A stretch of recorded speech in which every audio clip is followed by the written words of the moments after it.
Bangladesh's deposed Prime Minister Sheikh Hasina, convicted of crimes against humanity, sentenced to death. Security tightened ahead of upcoming parliamentary elections. Bangladesh to hold referendum on democratic reform charter alongside 2026 elections. Interim leader Yunus champions July charter. Nepal Premier League launches at upgraded TU cricket ground. Janakpur Bowls facing Kathmandu Gorkhas in the opener of the 18th tournament. Nepal ramps up preparations for March general elections. Security concerns mount as missing weapons prompt possible army deployment. Deadly bus blaze near Medina claims 45 Indian pilgrims. Sole survivor in ICU. Indian government reaches out to Saudi authorities. And India's investigation agency detains Delhi blast suspect Amir Rashid Ali, accused of plotting suicide attack that killed 10 people. Hello there, I'm Shivani Thapa-Bosnath and this is NTV World Prime Time News, coming to you live from Kathmandu at 1900 hours. Across the globe, it's 1:15 p.m. in London, 1:15 p.m. in Tokyo and just after midnight in Sydney. Now the news in detail. We begin with the international top headliner in a dramatic ruling making international headlines. Bangladesh's International Crimes Tribunal has convicted former Prime Minister Sheikh Hasina of crimes against humanity and sentenced her to death. The months-long trial found Hasina guilty of ordering a deadly crackdown on a student-led uprising in 2024, during which a UN report estimates up to 1,400 people were killed, most by security forces' gunfire. Tried in absentia after fleeing to India in August, Hasina also received a life sentence for other crimes against humanity charges. The verdict comes just months ahead of parliamentary elections and has already sparked tensions across the country, with bomb explosions and vehicle fires reported in Dhaka and other major cities, though no casualties have been reported. Security remains tight as authorities prepare for potential unrest, while the ruling can be appealed in Bangladesh's Supreme Court. The verdict has drawn international attention, raising concerns about stability ahead of the elections and the broader political climate in Bangladesh. Meanwhile, Bangladesh will hold a referendum on a landmark democratic reform charter on the same day as its parliamentary elections in February 2026. Interim leader Muhammad Yunus has announced. The 85-year-old Nobel laureate who took over after last year's mass uprising said the charter, dubbed the July Charter, is crucial to prevent a return to authoritarian rule.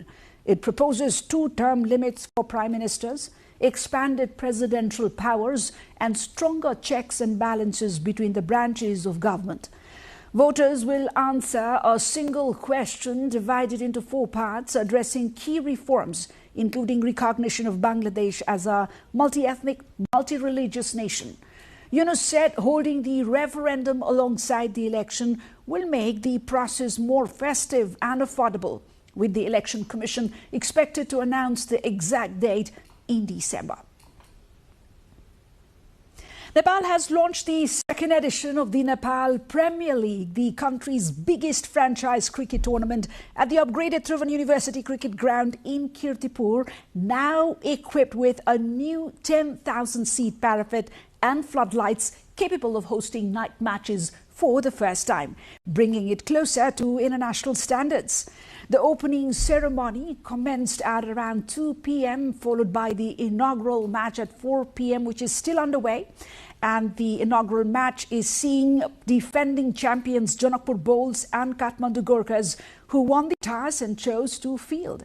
8 franchises from across Nepal are competing in 32 matches until December 13, with the champions earning 11 million rupees. Teams this year feature international players from South Africa, Scotland and the United States, England, Sri Lanka, Namibia and the West Indies, highlighting Nepal's rising profile in global cricket. The tournament is expected to generate some 400 million rupees for Nepal's cricket board, CAN, which has twice won ICC awards for fan engagement, a reflection of Nepal's massive and fast-growing cricket following.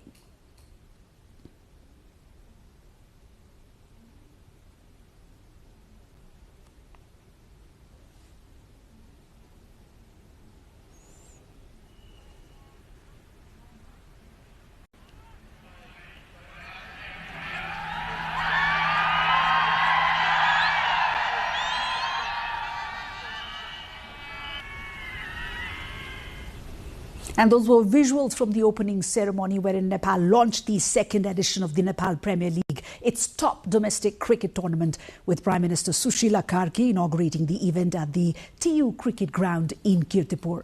The ceremony featured a helicopter flower shower attended by top sports officials. The opening match pits Kathmandu Gorkhas against the defending champions Janakpur Bulls, with Kathmandu choosing to field first. 8 teams will compete until December 13, with the champions earning some 11 million rupees and prizes awarded down to 4th place.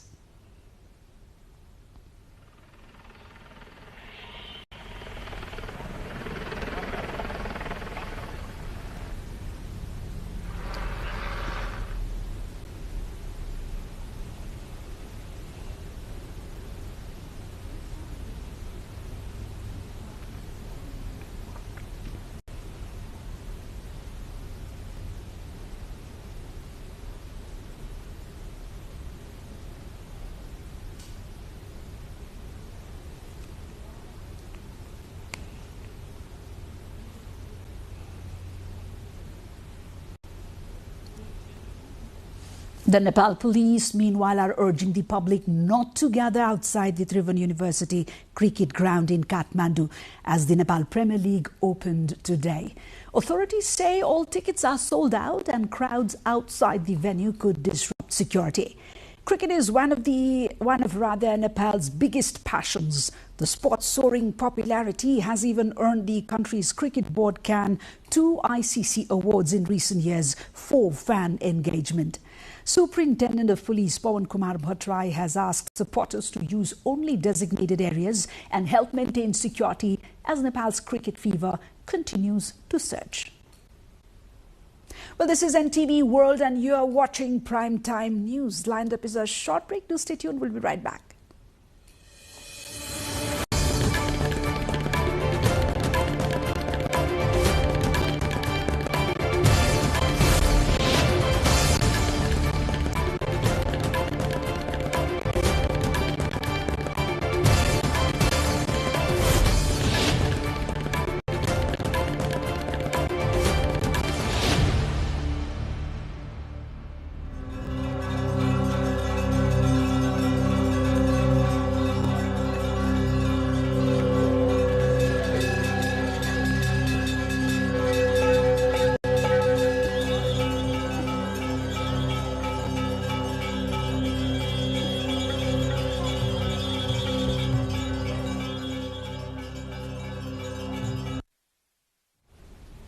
Welcome back to Primetime News here on NTV World. Nepal is intensifying preparations for its upcoming general election scheduled for early March.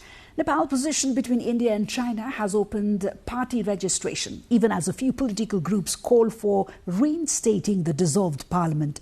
Analysts, however, remain confident the vote will proceed on time. The government has begun updating the voter roll under a special ordinance and is drafting another to ensure voting rights for Nepalis living abroad, a long-pending demand of its global diaspora. Security has emerged as the biggest concern. Some weapons stolen by escaped inmates and even a few security personnel remain missing. Political parties warn these gaps could threaten the election day safety. Responding to risks, Nepal's Central Security Committee has recommended deploying the National Army allowed under the Constitution to prevent unrest and ensure a peaceful vote. Analysts including Lokraz Baral say elections, not parliament reinstatement, are the only credible path to a fresh mandate after months of political turbulence. Nepal's Supreme Court, meanwhile, has resumed full operations from today, following months of limited functioning after the September Gen Z movement caused extensive fire damage. Earlier, a full court meeting had decided that all disrupted cases and services would restart from 17th of November. This includes hearings, appeals, review petitions, and registration of new cases. The court's IT department has restored the information system, and case files that were saved from destruction will now follow their original hearing schedules. Authorities say the court's physical structure and many case files had been destroyed in the protest.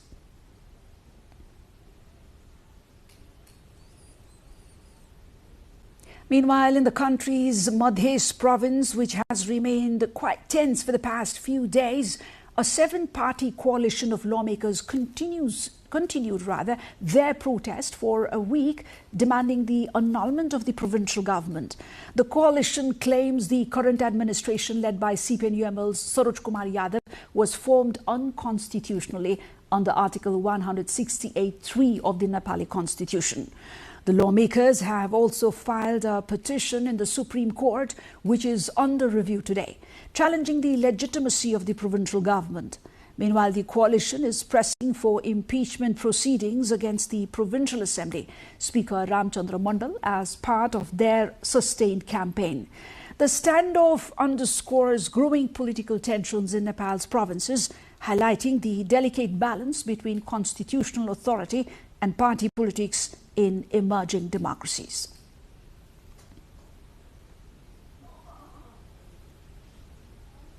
Nepal is cracking down on stalled infrastructure projects, cancelling 25 long-delayed road construction contracts that have languished for years now. Many of these contracts, dating back over a decade, were awarded but never executed, leaving critical transport links unfinished. The move comes after repeated warnings and unsatisfactory explanations from contractors on the directives from Minister Kulman Ghising, who aims to end the widespread practice of awarding contracts without accountability, a challenge familiar in emerging economies worldwide.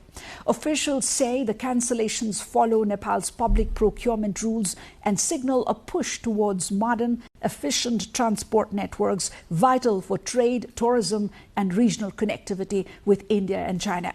This crackdown highlights Nepal's effort to fast-track stalled infrastructure projects and improve governance in construction sectors. The world is marking Cervical Cancer Elimination Day today under the theme Act Now, Eliminate Cervical Cancer. The World Health Organization says cervical cancer is the fourth most common cancer in women, affecting some 660,000 each year and killing nearly 350,000. Nepal faces a severe burden as well. 6 women are diagnosed daily and 4 lose their lives, according to the Health Ministry.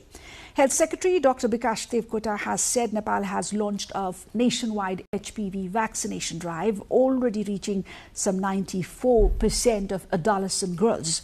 The country aims to vaccinate 90% of teenage girls by 2030 and expand screening for women over 30 to curb late detection. We are now going for a short break and we'll come back with more from the international front. Do stay tuned.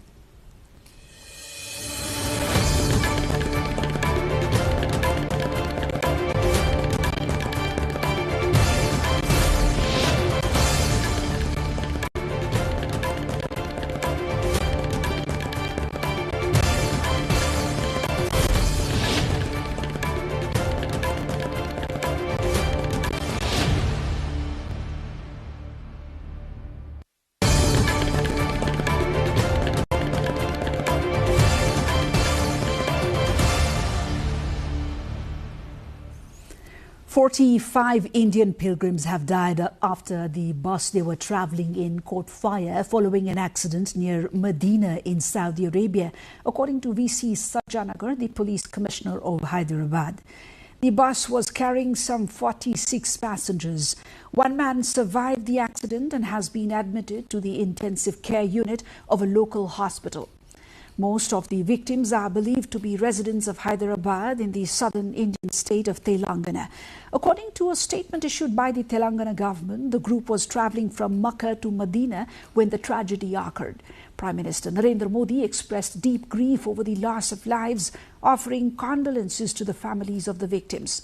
External Affairs Minister S. Jaishankar also conveyed condolences and said that the Indian government was in touch with Saudi authorities to extend all necessary assistance. Continuing in India, the National Investigation Agency there has secured a 10-day custody of Amir Rashid Ali, linked to the deadly Delhi terror blast last week. Ali, produced before Patiala House Court, is accused of conspiring with suicide bomber Umar Nabi in an attack that killed some 10 people and injured around 25.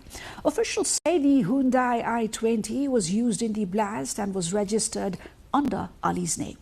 The case underscores ongoing challenges in counter-terrorism and security in South Asia, highlighting the persistent threat of organized attacks in major cities.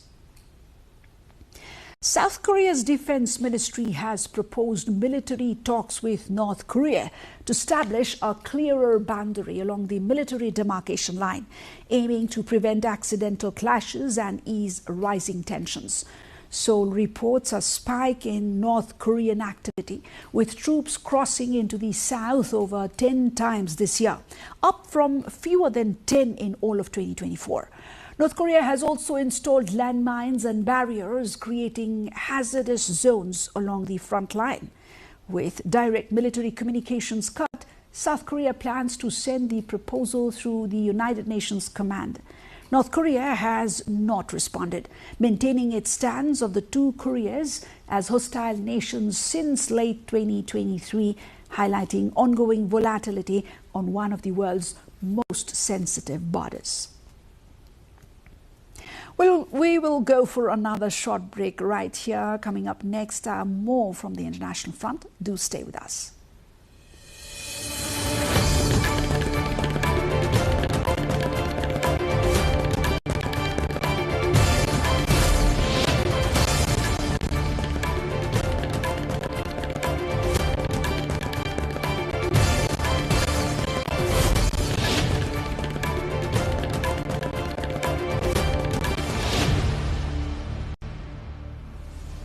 US President Donald Trump has urged Republican lawmakers to support the release of all government files related to late financier Jeffrey Epstein. The move comes as House Democrats continue publishing documents that mention Trump, who has denied any involvement in Epstein's crimes. A convicted sex offender that he was died in a New York jail in 2019 while awaiting trial on sex trafficking charges. Growing public pressure has led several Republicans to back a bill for full disclosure of government records onto the file and related investigations. 4 mice have safely returned to Earth alongside China's Shenzhou-20 astronauts, concluding a nearly 2-week mission aboard the Chinese space station. The mice sent on October 31 for experiments on how living organisms adapt to space spent almost twice their originally planned time in orbit. Their return was briefly delayed after a suspected space debris impact, but they ultimately journeyed home aboard the Shenzhou-21 spacecraft, bringing back valuable experimental data for China's growing space program.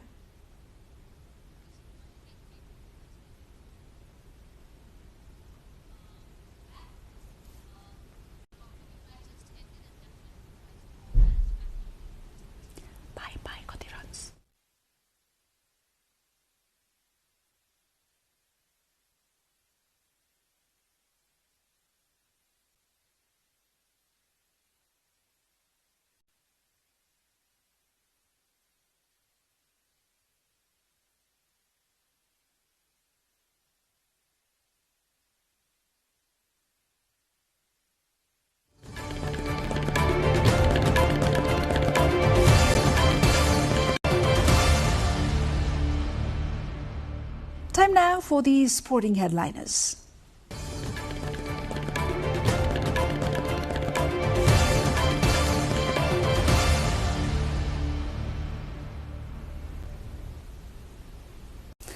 Kathmandu Gorkhas have just registered their win in the opening match of the Nepal Premier League NPL Season 2 against the defending champions Janakpur Bulls in a match that ended just a while ago. Kathmandu captain Karan Kesi won the toss and chose to bowl first, with Janakpur beginning their innings. Janakpur bowls had set a target of 130 runs at the loss of 6 wickets in the stipulated 20 overs. And Kathmandu Gorkhas achieved the target of 131 runs at the loss of 5 wickets in just 18 overs. Nepal's premier domestic cricket tournament, the Nepal Premier League, kicked off today at the Tribhuvan University Cricket Ground in Kirtipur, one of South Asia's highest altitude cricket venues. Both teams feature a mix of international stars and rising Nepali talents. Kathmandu's squad includes players from South Africa, Scotland, the US and England, while Janakpur was led by West Indies coach Shivanarayan Chandrapal and global players including Imran Tahir and Wayne Parnell. The tournament, running until December 13, aims to showcase Nepal's growing presence in international cricket, with the winner taking home 11 million rupees. Likewise, Kathmandu has appointed Monty Desai of India as the main coach of its team for the second edition. Monty Desai is also the former chief coach of the Nepali national cricket team.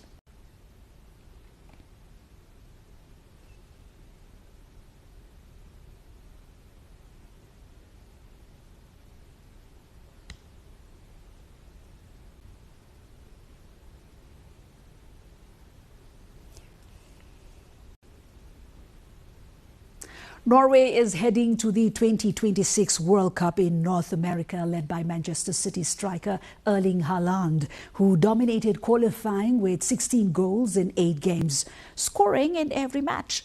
Their 4-1 win over Italy, with Haaland netting twice, secured Norway's first major tournament since Euro 2000.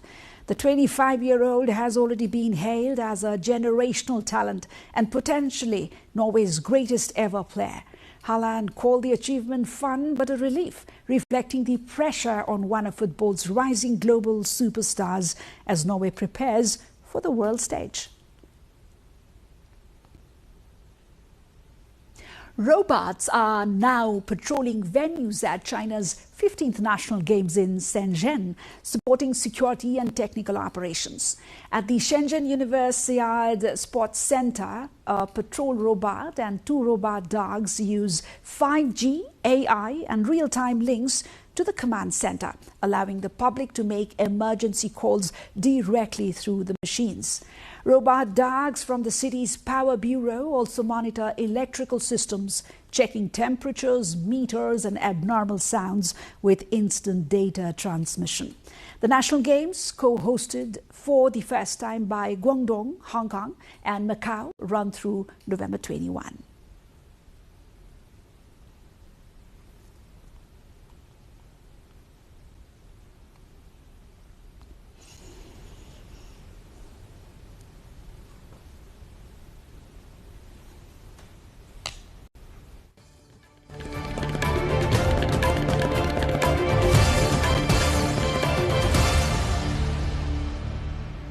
And before winding up, here's a quick recap of the headliners of the hour.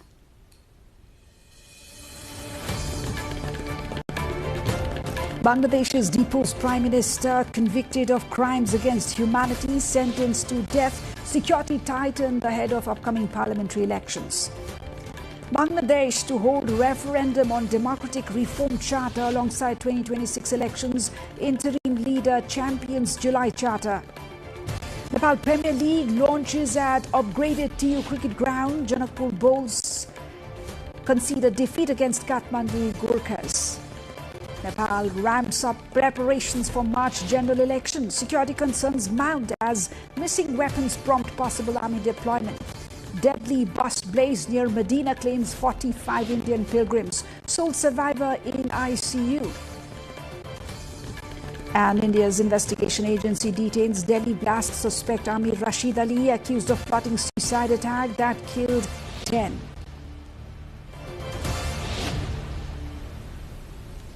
Well, that's all from NTV World's primetime news for now. Our next bulletin will be at 10 p.m., bringing you the latest updates from Nepal and around the globe. Do join us through our social media. You can also get the latest updates from our official website www.nepaltelevision.com, as well as you can connect to our platform on YouTube at NTV World. I'm Shivani Thapa-Bosnia. Thank you for joining us now. Have a wonderful evening ahead.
रामदी मेरो गाउँको नाम। धर्म, संस्कृति, सुन्दरता र शिक्षाको एउटा सुन्दर सम्मिश्रण पाइन्छ यहाँ, जुन अरू कतै बिरलै पाइन्छ। My name is Selasti. I'm from Bhutan. I'm Parvesh Bhusal. I'm from Bhutan. Now I'm living in Ramni. I'm very happy to learn. अति महत्त्वपूर्ण र पवित्र मानिने काली गण्डकी नदीको शीतल काखमा बसेको छ रामदी। स्याङ्जा र पाल्पा जिल्लाको केन्द्रमा पर्ने हुनाले रामदीबाट यी दुई जिल्लाका मनमोहक पहाडहरू र ससाना सुन्दर बस्तीहरू देख्न सकिन्छ। शालिग्राम नाम गरेको चम्किलो ढुङ्गा पाइने संसारकै एकमात्र काली गण्डकी नदीमा अंगिरा र वशिष्ठ नदीहरू मिसिदा बन्ने त्रिवेणीको विशेष महत्त्व छ। यस त्रिवेणीमा हरिबोधिनी एकादशी, शिवरात्रि र वैशाख संक्रान्तिका पावन अवसरमा लाग्ने विशेष मेलाहरूमा सामेल हुन पाइन्छ। रामदीमा काली गण्डकी नदी अद्भुत तरिकाले दक्षिणबाट उत्तर भई बहने उत्तर वाहिनी भएको हुँदा यस क्षेत्रको छुट्टै धार्मिक र आध्यात्मिक महत्त्व रहेको जानकारहरू बताउँछन्। यो क्षेत्र प्रसिद्ध ऋषिहरू वशिष्ठ, मार्कण्डेय, कपिलदेव र योगी नरहरिनाथको पवित्र तपोभूमि हो। योगी नरहरिनाथले 2042 सालमा गायत्री मन्त्रबाट विश्व शान्तिका लागि कोठी हवन गरेको यो ऐतिहासिक स्थलमा प्रसिद्ध ऋषि कपिलले सिद्धि प्राप्त गरेको सुनसिद्ध गुफाले आज पनि धार्मिक तथा रमणीय पर्यटकहरूको मन लोभ्याइरहेको छ।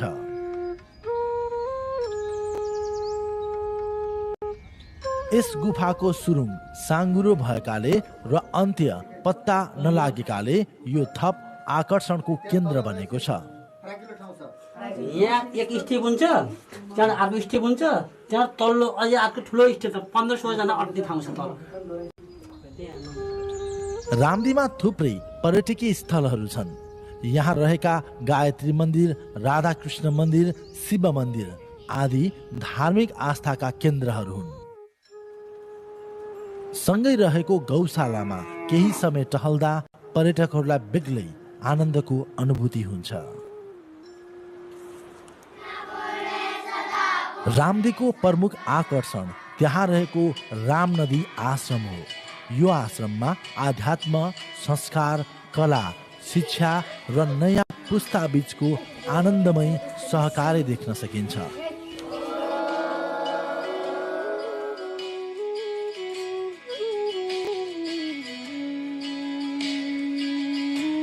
संस्कृत भाषामा दखल राखेका नयाँ पुस्ताको योग भजन कीर्तन मात्र नभई अंग्रेजी भाषामा पकड राख्ने र पुराना भजनदेखि नयाँ गीतहरूको गायनले आश्रम घुम्न जाने हर कोहीलाई चकित र मन्त्रमुग्ध बनाइदिन्छ।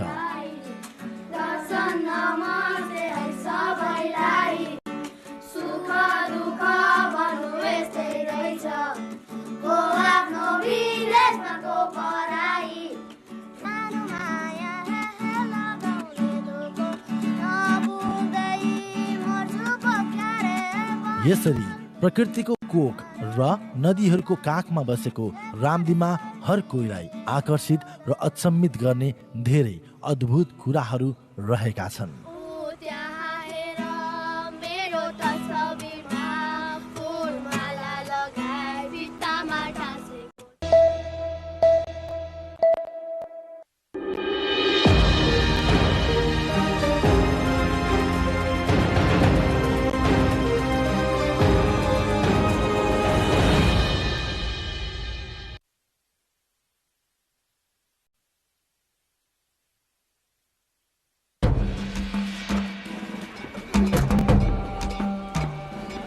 Bhutan has been a fantastic trip so far. People come here mainly for the main target species and because birds are more easily seen. Yungi khato ine training khandi gamdi de auto chi jinsum de najimbale ta misel de name sam phento yoro shin.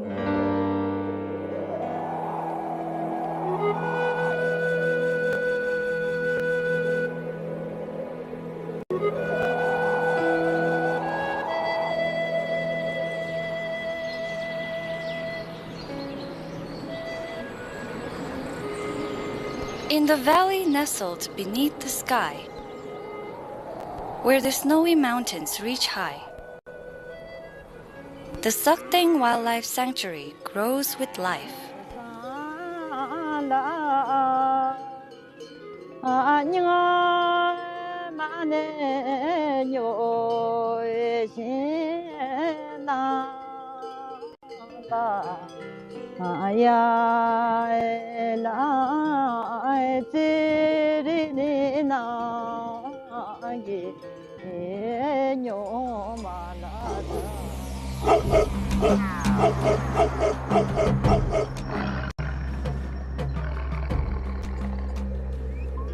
The land of Yeti, as the people of Sakteng calls it, with tales and myths that flow through the unique culture of nomadic tribes in eastern Bhutan.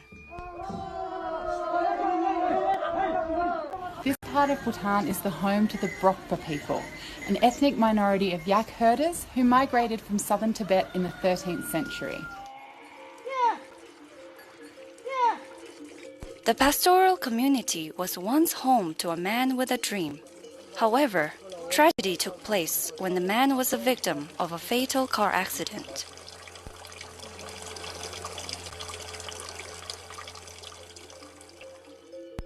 His death had a devastating effect on his family.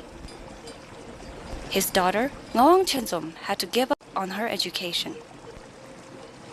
Her mother, Leki Dema, grieved and felt sad for the challenges she is facing.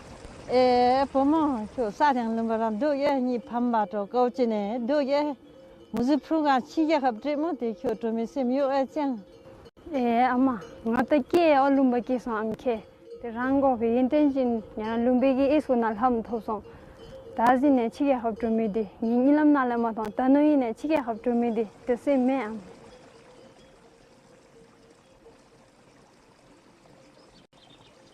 Why do I care so much for this place? Why am I supposed to stay here? I don't know what exactly is waiting for me in this sanctuary.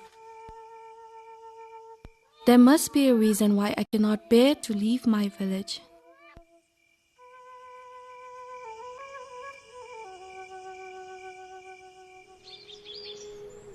I live in harmony with the land, a timeless rhythm so great, and my paths, although unknown, and a life without hindrance that I grew up.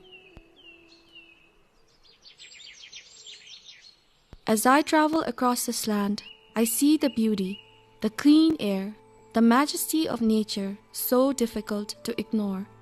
Ni sa than lu khan gam de sing moto da ke na thukina or pe thong sing tene be sing shup sing de moto da ke thubina le yu thar ko gi am me la kan yu shen de inji da chi di thon prugu su me de mi che tu ka o ta me da ba tin de sim shon de yu kan yu de inji da chi de os nam so khal da os chogina. Sakting is a wild haven where red pandas, Himalayan black bear, snow leopard, and musk deer hide in the forests. This is a land of myths and mysteries intertwined in perfect harmony. And my zone is, and then as we go higher up, we're going to get the trogopans and monals and blood pheasants. So it's people come here mainly for the main target species, and because birds are more easily seen in Bhutan than other parts. So Bhutan has got more charm to looking at the birds out here. Rising in the early hours, my heavenly dream fades with the rising sun. Descending the stairs of my happy homestay, a familiar scene reminds me the wealth of our local handlooms.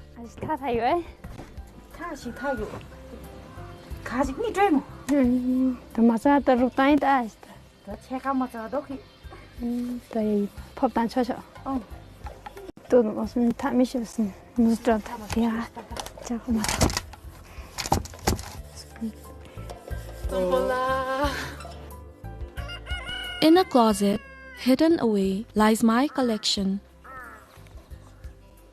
Colorful and cheerful memories of costumes ready to play.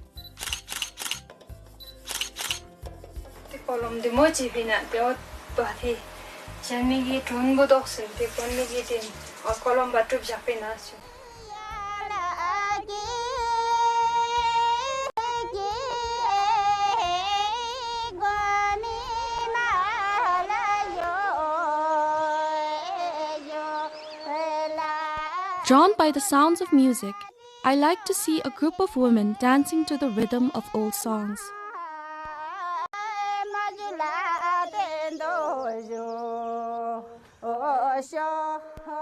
It made me feel lost in the pace and movement of the dance.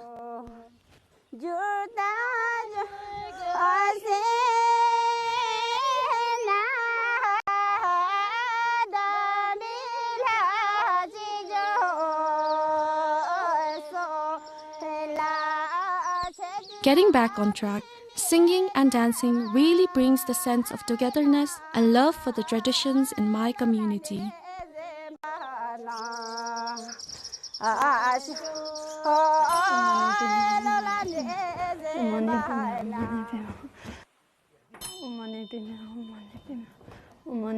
While walking in the peaceful village of Sakting, I could not help but feel a sense of reverence in the air.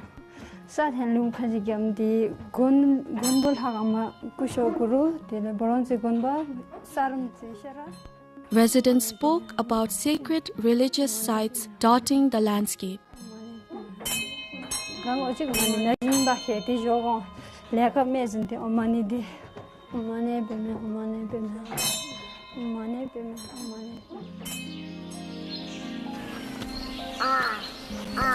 Crops struggled to survive in the mountains. Now, with the introduction of greenhouse, fresh vegetables are taking flight to serve visitors to Ngawang Chensom's homestay. A few local delicacies in the local alcohol. By adapting to the challenges of climate change and finding new ways to grow food sustainably, she contributes to securing a bright future for her community and the planet. All is well in the village of Sakting, but with a growing population and increasing number of shops, the pressure on waste management becomes a challenge.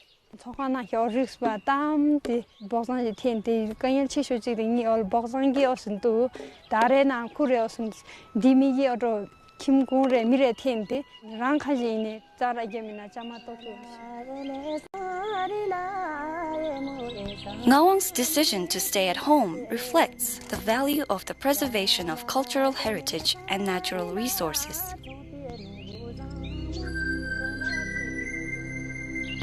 By promoting sustainable tourism, we can make tourism work for everyone and appeal to future generations.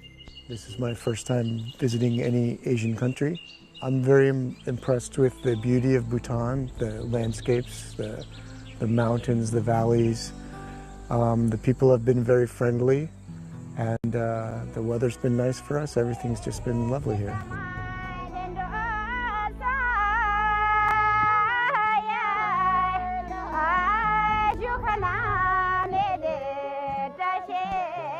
Although they bid farewell to this beautiful song, we could see their emotions that they do not express or hide.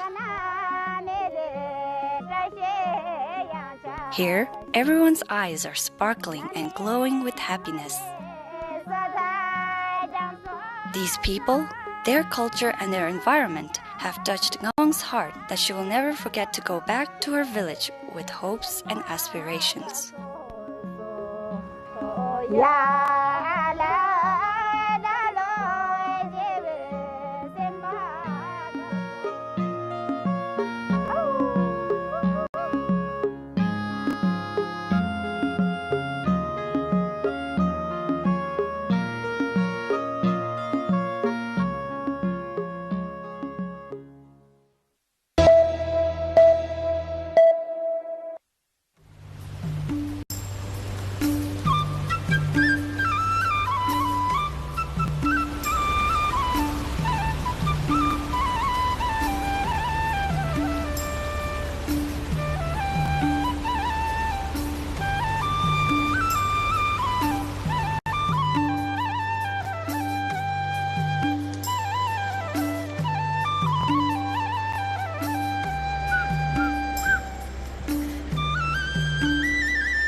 Nepal's festivals are like colors on a canvas.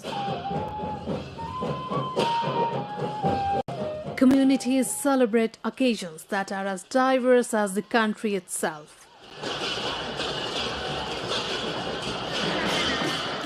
These festivals hold deep personal meaning for individuals, going far beyond mere celebration.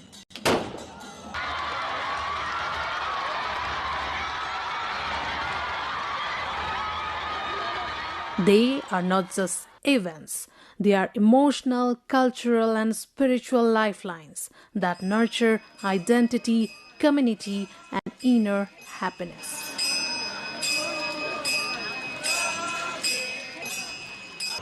For Nepalis, every festival, whether it honors gods, ancestors, nature, or the cycle of seasons, is ultimately a celebration of life itself. Birth, life, and death are all celebrated with utmost joy and separate rituals as per the communities. It's a reminder that life, like the changing seasons, is full of both light and shadow, and each festival teaches to embrace both with gratitude.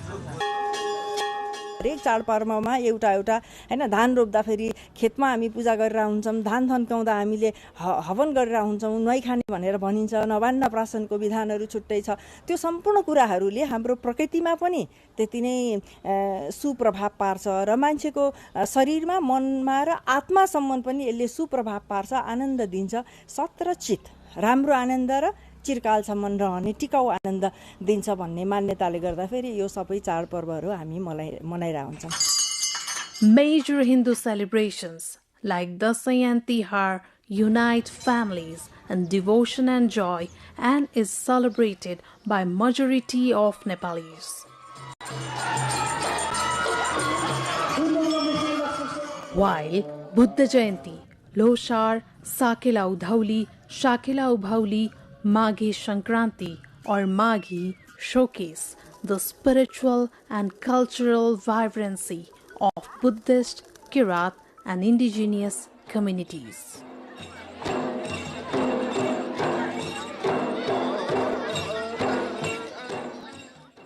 Festivals such as Indra Jatra, Gai Jatra and Yomari Punhi blend history with celebration.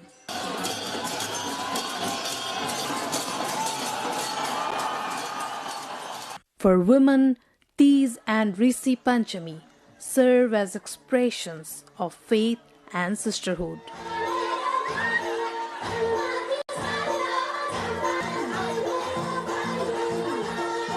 And in the Tarai, Chhat embodies purity, discipline and devotion to the sun and nature.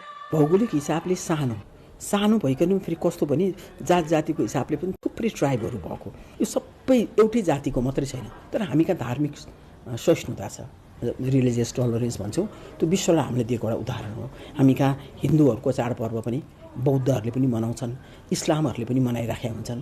नितान्त हिन्दूहरूको जस्तो लक्ष्मी पूजाको कुरा गर्यो, दसैँकी कुरा गर्यो, यहाँ राष्ट्र प्रमुखहरू भएको बेलामा हिन्दूहरू बाहेक अन्य धर्मावलम्बीहरू पनि टीका थाप्नलाई हामीका आशीर्वाद लिने चलन छ, त्यो लिनलाई गइराखेका हुन्छन्। Festivals here reflect its rich cultural diversity and deep sense of community. Shared laughter, music and rituals foster emotional healing and strengthen social bonds.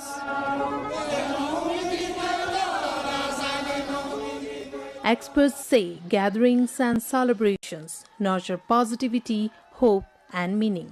यो त एकदमै ठुलो कस्तो कुरा रहेछ भने यो रिचार्ज गर्ने भन्छ भने हामी गरिरहेको परम्पराबाट गरिरहेको यस्ता कार्यहरू गर्दा चाहिँ हामीमा के हुन्छ त स्वतस्फूर्त रूपमा हामी चाहिँ नि एकदम फेरि अब हामीलाई एउटा भित्रबाट पनि शान्ति मिल्छ, सुख मिल्छ, त्यसकारण यो चाहिँ आवश्यकै चिज हो। Amid modernization, festivals remain vital anchors connecting people to their culture and roots.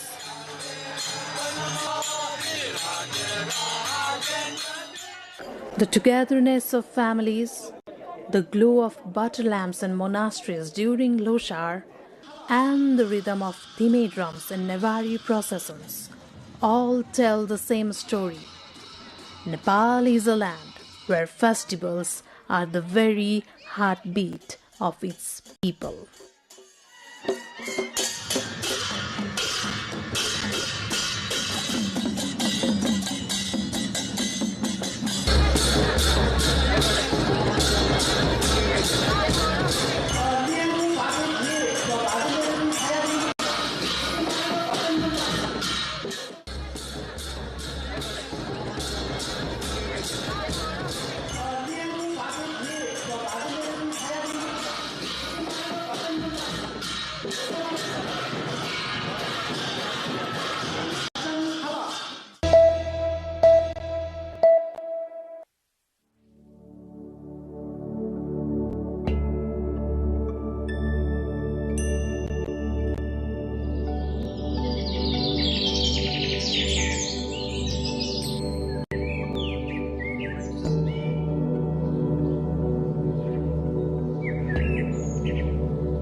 Welcome to the studios of NTV World in Kathmandu.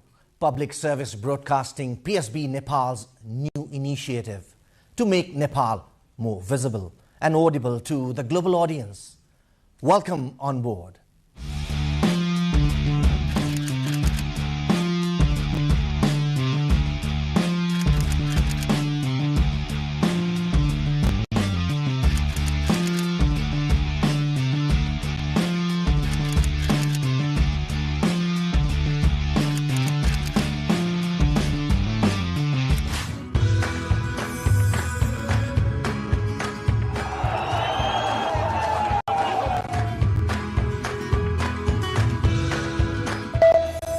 This is NTV World, facts that speak, insights that matter. Telling the stories of a changing planet. NTV World, Nepal's perspective to the world. Exploring the heartbeat of Nepali creativity. This is NTV World. The power of story shaped by technology. NTV World. Unearthing Nepal's hidden heritage. Discovering the timeless Nepal. Telling stories that endure across centuries. Where culture breathes, stories bloom. When the world moves, we make a sense of it. NTV World, taste of Nepal. Every recipe, every flavor tells the story. Journalism in the digital age. Fast, focused, verified.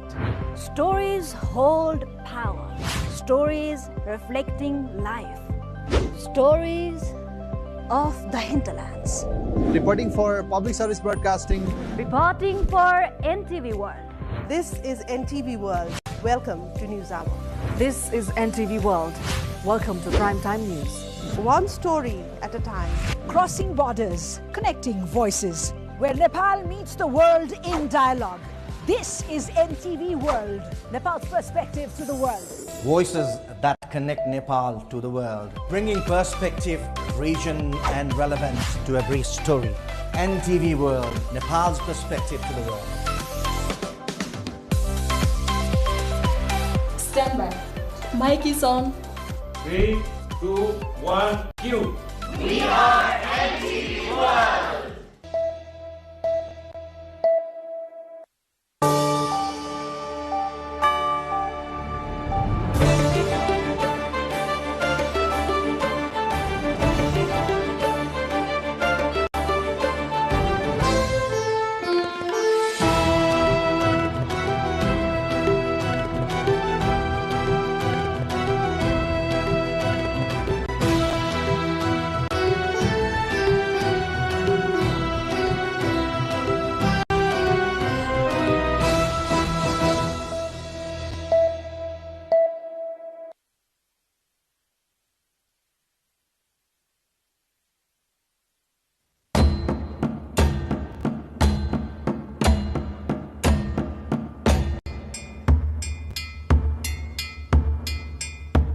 The first space is your home.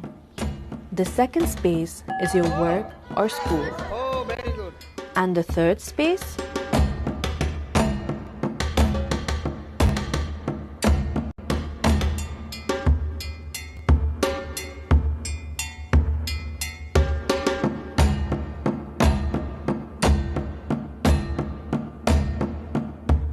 It is a place for your social life to actually unfold.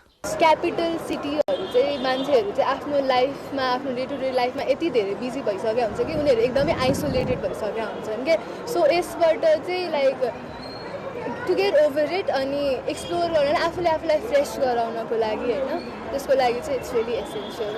In many parts of the Western world, third spaces look like cafes, libraries, pubs, and so on. We have those too in Nepal.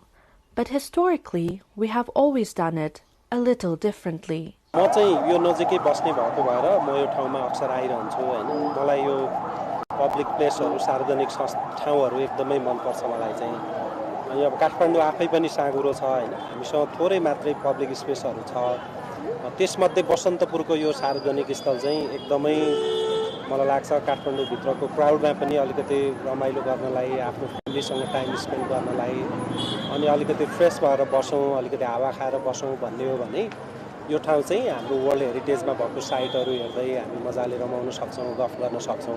The term third space comes from sociologist Ray Oldenburg's 1989 book, The Great Good Place. He described it as public space outside of your home or work where you can exist socially and build connections. But in Nepal, the idea of a third space has existed for centuries. नेपालको सन्दर्भमा हेर्यो भने पनि हामी 16औं शताब्दीमा मल्ल राजाहरूले चाहिँ यसलाई create गरेको पाउँछौं। तर त्यो भन्दा अगाडि पनि लिच्छवीकालीन हेर्यो भने पनि यो स्पेसहरू चाहिँ क्रिएसन गरेको देखिन्छ। किनभने काठमाडौँ दरबार स्क्वायरमा हेर्यो भने एउटा चाहिँ के छ भने स्पिरिचुअली पनि लिएको छ। त्यहाँ शिव पार्वती मन्दिरहरू छ भने हनुमान ढोका छ, त्यस्तै गरेर नसाल चोक छ दरबारको लागि, त्यस्तै गरिकन कुमारीको पनि त्यही छ। यो जम्मैले हामी के देख्छौँ भने यो थर्ड स्पेस चाहिँ हामी अहिले मात्रै होइन कि परम्परागतदेखि नै पाइन्छ। बिहान पख चाहिँ किसानहरूले ताजा तरकारी ल्याउने पनि भेट्छौँ। अनि अहिले पनि कुरा आछ फ्रेस सब्जीहरू खान्छ भने बिहान यो थर्ड स्पेसमा जाने भन्छ। अहिले पनि हामी हेर्यो भने यो दरबार स्क्वायरको वरिपरि तरकारी के अरे बेच्न बिहान बिहान किसानहरूले ल्याएको हामी पाउँछौँ। यो चाहिँ त्यही भएर यो परम्परागत देखिन्छ। अर्को चाहिँ के छ भने यो इन्टरेक्सन गर्ने ओल्ड एज अथवा रिटायर मान्छे यस्ता मान्छेहरूले पनि त्यो थर्ड स्पेस युज गरेको पाउँछौँ। From temple courtyards to neighborhood chokes to palace squares, our third spaces are woven into the fabric of our history and culture itself. They live on the temple steps. They are sheltered under the shade of the traditional falcha and poured into teacups at hole-in-the-wall tea stalls. कोही कोही साथीहरु मिलेर आउँछ, कोही कोही अब विदेशीहरु पनि आएर चिया खान आउँछ यहाँ। अनि अब कोही अब यसो अब कामसाम सकाएर आरामले चिया खाने हिसाबले आउनेहरु पनि मान्छेहरु आउँछ है। अब बेलुकासम्म काम पसल बन्द गरेर चिया खान आउनेहरु पनि आउँछ तपाईहरुको यहाँ। Beyond these grand palace courtyards, the surrounding traditional neighborhood also have their own junctions, built as a part of the people's local daily lives. दरबार भनेको चाहिँ यो कन्ट्री वाइड भयो त्यतिखेर र नेबरहुड वाइड भन्छ के नेबरहुडमा पनि हामी चोक चोक भेटाउँछौँ। त्यो अनि त्यसलाई पनि के गरेको छ त भन्दाखेरि हायरार्की गरेछ, तहगत छुट्याइएको छ हैन। व्यक्तिगतलाई स्पेस पनि दिएको छ। जस्तो हामीले चाहिँ चारवटा दाजुभाइहरूको घर बनाएको छ भने एउटा कोर्टयार्ड बनाइदिने, अनि त्यहाँ एउटा मन्दिर बनाउने गणेशको अथवा बुद्धको के छ त्यो एउटा ल्यान्डमार्क बनाउने र आफ्नो बिहानको घाम ताप्ने ठाउँ मात्रै होइन कि अब बसेर कुरा गर्ने अनि कार्यक्रमहरू गर्ने कुनै कार्यक्रम त्यस्तो। अनि अलिक त्योभन्दा वाइडर गऱ्यो भने अलिकता ठुलो कम्युनिटीमा जाने, एउटा प्राइभेटबाट चाहिँ कम्युनिटीमा आयो। अनि यो चाहिँ बस्नपुर जस्तो चाहिँ अब कन्ट्री वाइज एउटा नेसनल लेभलको चाहिँ स्पेस हो, त्यो अलिक ठुलो छ। The third space does not have to be something high-tech or carefully curated. It just needs to be accessible enough for people to visit, relax, and connect. Third spaces are where people come together, talk, and feel like a part of something bigger, communal. In the hustle and bustle of a city like Kathmandu, they offer what many of us crave: a connection, a pause, a sense of belonging.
Welcome to NTV World Insight.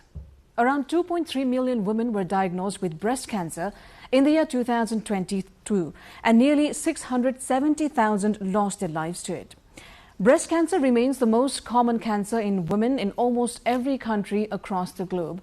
While much rarer, It is also important to note that men can also develop breast cancer, accounting for roughly 1% of all cases worldwide. The good news is that more people are surviving breast cancer today than ever before. In countries with strong screening and early detection programs, over 90% of early-stage cases can be treated successfully.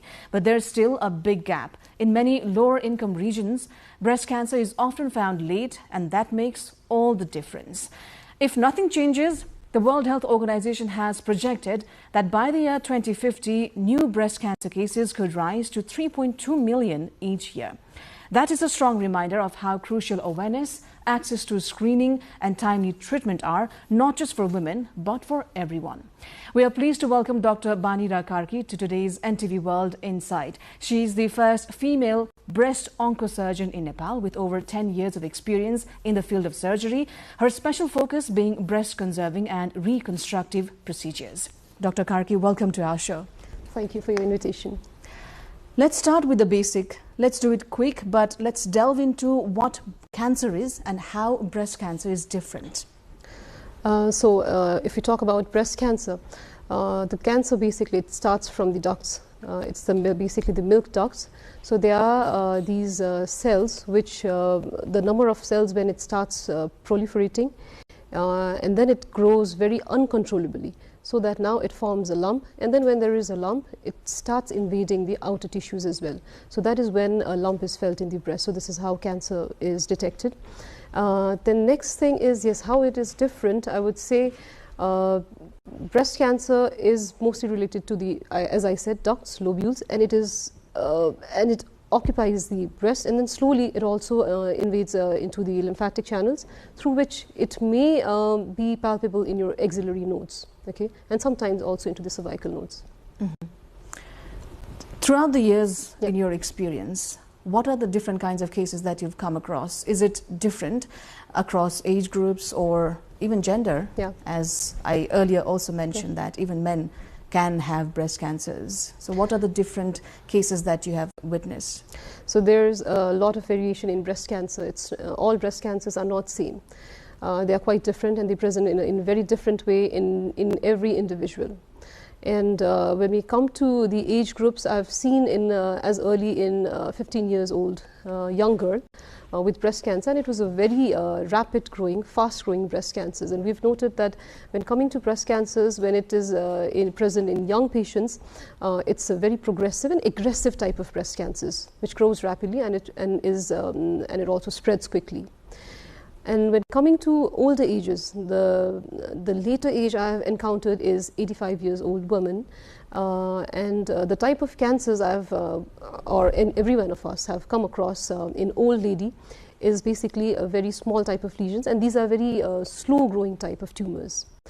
And moreover, the most common type of cancers we come across is between now in my practice is late 30s to late 40s. Mm-hmm. Talking about our statistics that we have, the latest that we have is of 2022, and that's by World Health Organization. 670,000 lost their lives in that year. It's a very jarring number. What has the trend been like overall? If we talk about breast cancer cases, the number of new cases every year, it's increasing. As you also said, by 2050, there's going to be a global rise, and it was also expected that by 2040, it's going to be rise by 2.5 million new cases. So similarly, when we talk about the death rate in the developed countries have declined compared to previous.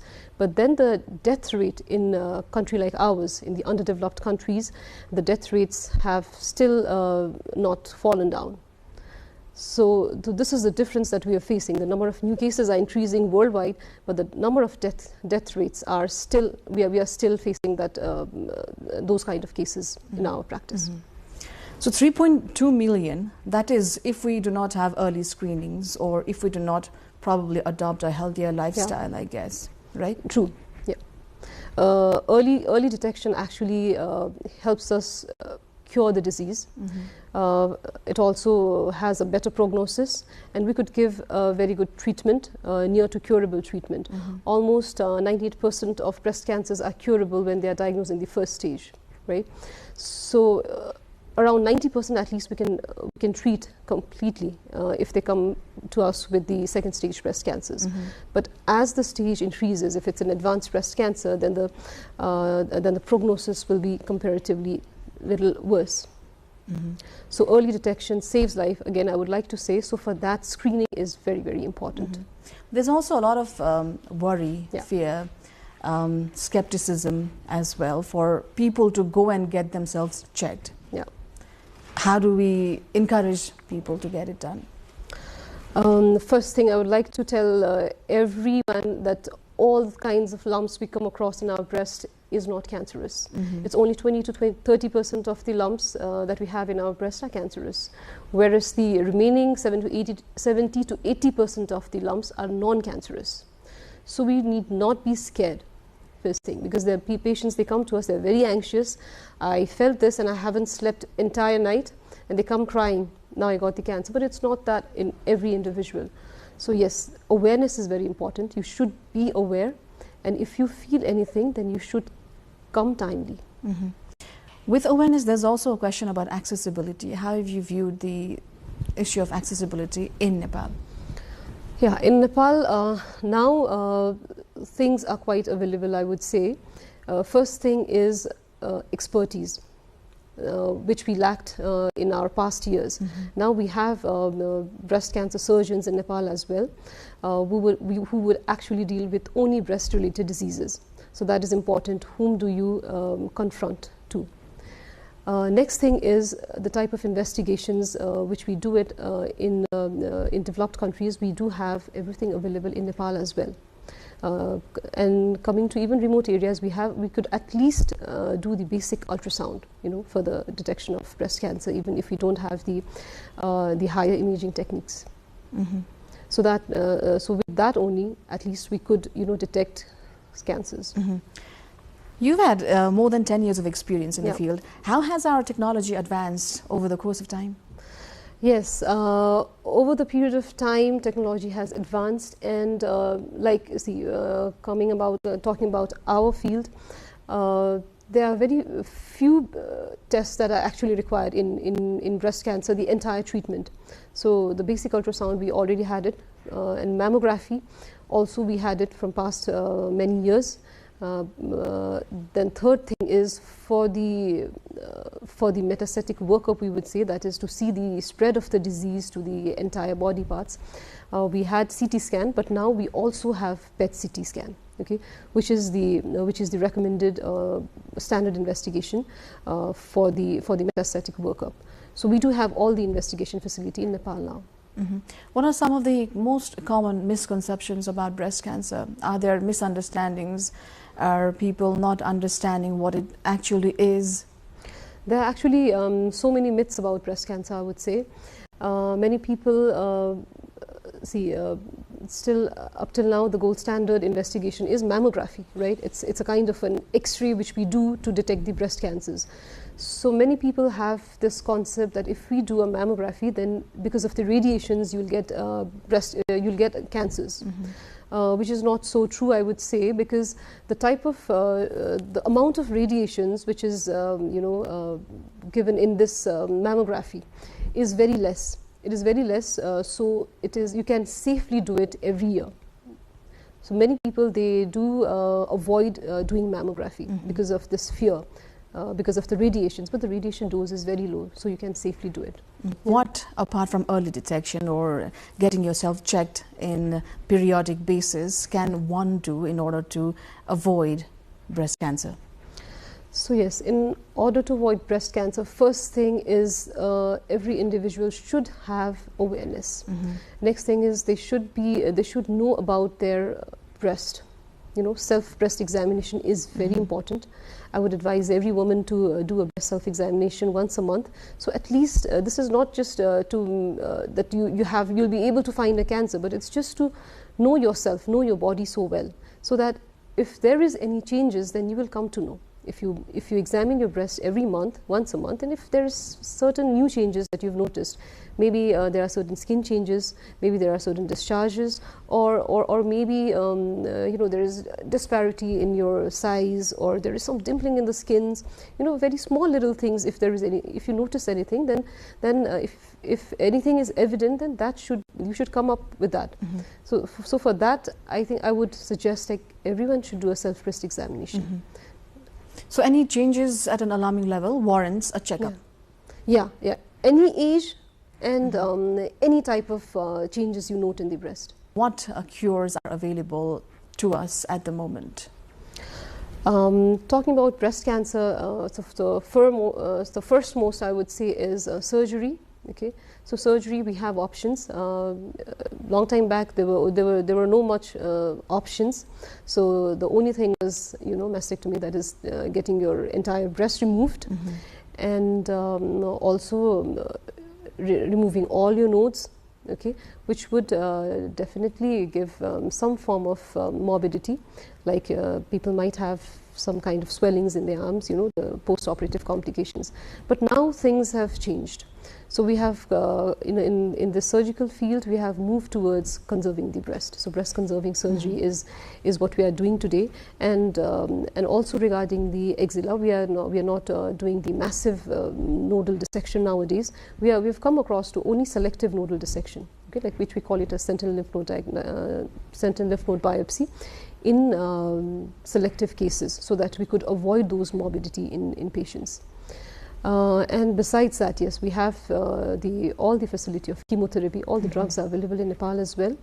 Following that, radiotherapy, that is, you give radiations to the affected breast, to the chest wall, and to the axilla as well. So, and fourth thing is the hormonal therapy. So some people, depending upon their tumor, their cancer types, they might need hormonal therapy, so which we give it for 5 to 10 years maybe, depending on the patient. How do you decide which treatment to give to whom? What are the stages or types that categorizes these treatments? So see, actually, for every patient, we have a tumor board meeting. It's not that one individual decides the treatment for that patient. When we have all the reports, all the investigations, once the patient is diagnosed with a breast cancer, so there is a team that sits, and then we decide what would be best for this individual, and that we decide based on the size of the tumor, okay, location of the tumor, and we also decide upon the number of nodes involved or it's not involved, okay, whether there is spread to the other parts of the body. So depending on all these and the staging, which stage the patient presented to us. And another most important is the type of tumor patient has, because some types of breast cancers, they are very aggressive. Okay, they spread very quickly via blood and they go to the different parts. So those type of cancers we initially treat with chemotherapy. And sometimes patients, they present with a very large size tumor. So in those patients, we do not directly go for surgery. So those patients, we try to, stage down. If the patient is in third stage, then we try to first give the chemotherapy. Our priority would be that the tumor should not spread to other parts of the body. So we downstage the tumor. If it is in stage 3, then we try to get it to stage 2 or 1, okay? And then only we go for surgery. So by that time, the tumor will also shrink. And we also stop the process of the spread to the other parts of the body, and that's how we treat the patient. And in those patients also, yes, we can give the options of breast conserving therapy, because once the tumor has shrunk, so it's easy for us to preserve the breast. How does this breast conserving surgery and the procedure look like? So breast conserving surgery is like, it's basically we remove that tumor, but along with that tumor, we also remove a small amount of tissue around it. Okay, so that we do not touch the tumor, just the surrounding tissue. We remove the entire tumor along with the surrounding extra normal tissues. Okay, so after that tissue is removed, then there is definitely a defect. So for that defect, we do some oncoplasty techniques so that we could give them a good cosmetic outcome. We do certain procedures. There are various procedures which we perform, level 1, level 2 oncoplasty. So depending on the patient's need, and then that is how we reconstruct the breast. But in some patients, we cannot preserve their breast. Okay, like it's not an oncoplasty. But then those patients in whom we have to remove the entire breast, for them we need a massive reconstruction. In those patients, we create a new breast. So that maybe you can put an implant, okay, or you can use the body parts from the same patient, sometimes from the tummy fat or the fat from the backside and the muscles, and then you can just put it up then and give it a shape. So that is just for the cosmesis. Do a remarkable number of patients prefer to do that? Very less in Nepal, very less, I would say. What's the reason? Because of the cost issues. Because for those reconstructions, we also take help from the plastic surgeons as well. And because of the cost issues, many of them, they avoid this type of reconstruction. But moreover, we are doing, as I said earlier, the simple oncoplasty. With that, we are being able to give a good cosmesis to our patients. There are also concerns that we have a lot of cosmetic procedures being done at this day and age. Do these procedures or the materials that are being used to enhance one's beauty, do they affect or trigger a situation like this? No, not actually. Because when we are doing, there are patients, they come with a very big sized breast. So for them, sometimes it's very difficult because of the size of the breast, they have this back problems. So they come for breast reduction, in which we do a reduction mammoplasty, which we call, in which we reduce the breast and bring it to a smaller size, so that it's very compatible for the patient. With that, we are just removing a certain glands, certain part of the tissue. So the rest of the breast tissue will be preserved. So that does not make much difference. And besides the other types of reconstruction, when we do, if in case the patient has a very smaller breast, or we are getting a part of tissue from the other side and then making a breast, that does not add to cancer. This is for the cases where people are doing it for enhancement. Yes, for enhancement and also for reduction. But you're talking about enhancement by using tissue from other parts of the body. What about foreign materials that people tend to use? Foreign materials, people are generally using silicone implants. Besides that, nowadays fat grafting is also being very commonly done. So you remove fat from your this tummy fat, mostly, sometimes from the thighs, and then you can just put it into the breast, so that you fill the breast with the fat, and then you can give it a shape. So there's no concerns regarding? No, there is no concerns, or there is no issues with it. Like it in future, it may lead to breast cancer. There is no such issues with it. Many women, lactating mothers in fact, these days, out of lifestyle obligations, let's say, or for various reasons, are opting out of breastfeeding. Is there any correlation between breastfeeding and breast cancer? Yes. Two things I would like to say. One about pregnancy and also breastfeeding. I would like to add pregnancy to this as well. Because the number of kids nowadays that people are conceiving is very less. They are moving to 2 or 1 these days. So pregnancy is actually a protective for breast cancer, because that time, then that 9 months, the hormone exposure, estrogen hormone exposure, is very less in your body. So that's why the breast cancer rate decreases with the number of child you have conceived. Okay, with the increasing number of child, the rate decreases for the breast cancer, and it's similar with the breastfeeding. Again, breastfeeding is a protective mechanism. So it's protective for breast cancer and as well for cervical cancer as well. So that's why we advise to at least exclusively breastfeed for 6 months. And up to 2 months, 2 years, WHO recommends to breastfeed. And this also, it's not only beneficial for the child, but also for the mother. What about women who don't have children? Yes, are they more prone to having breast cancer? Yes, yes. Patients who are unmarried or who does not have child, who has not breastfeed, they are all compared to other population, they are comparatively at a higher risk to have a breast cancer, slightly higher, I would say. Are there any ways to make up or compensate for it?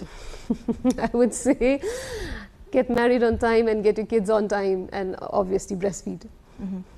When you said get married on time, is there a number to it?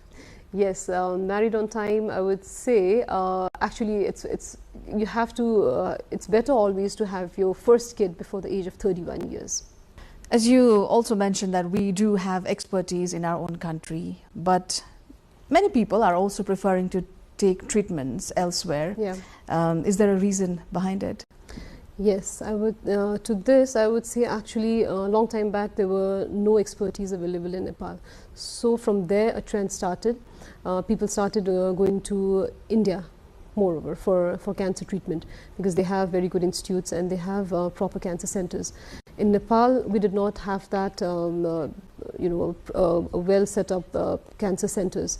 But now we do have good cancer centers and also expertise as well. But still people, moreover, I see patients, we counsel, and then, some third party, they go home, discuss, and then one says, no, let's go to India. It's we have all treatments there. So that's how patients are flying to India.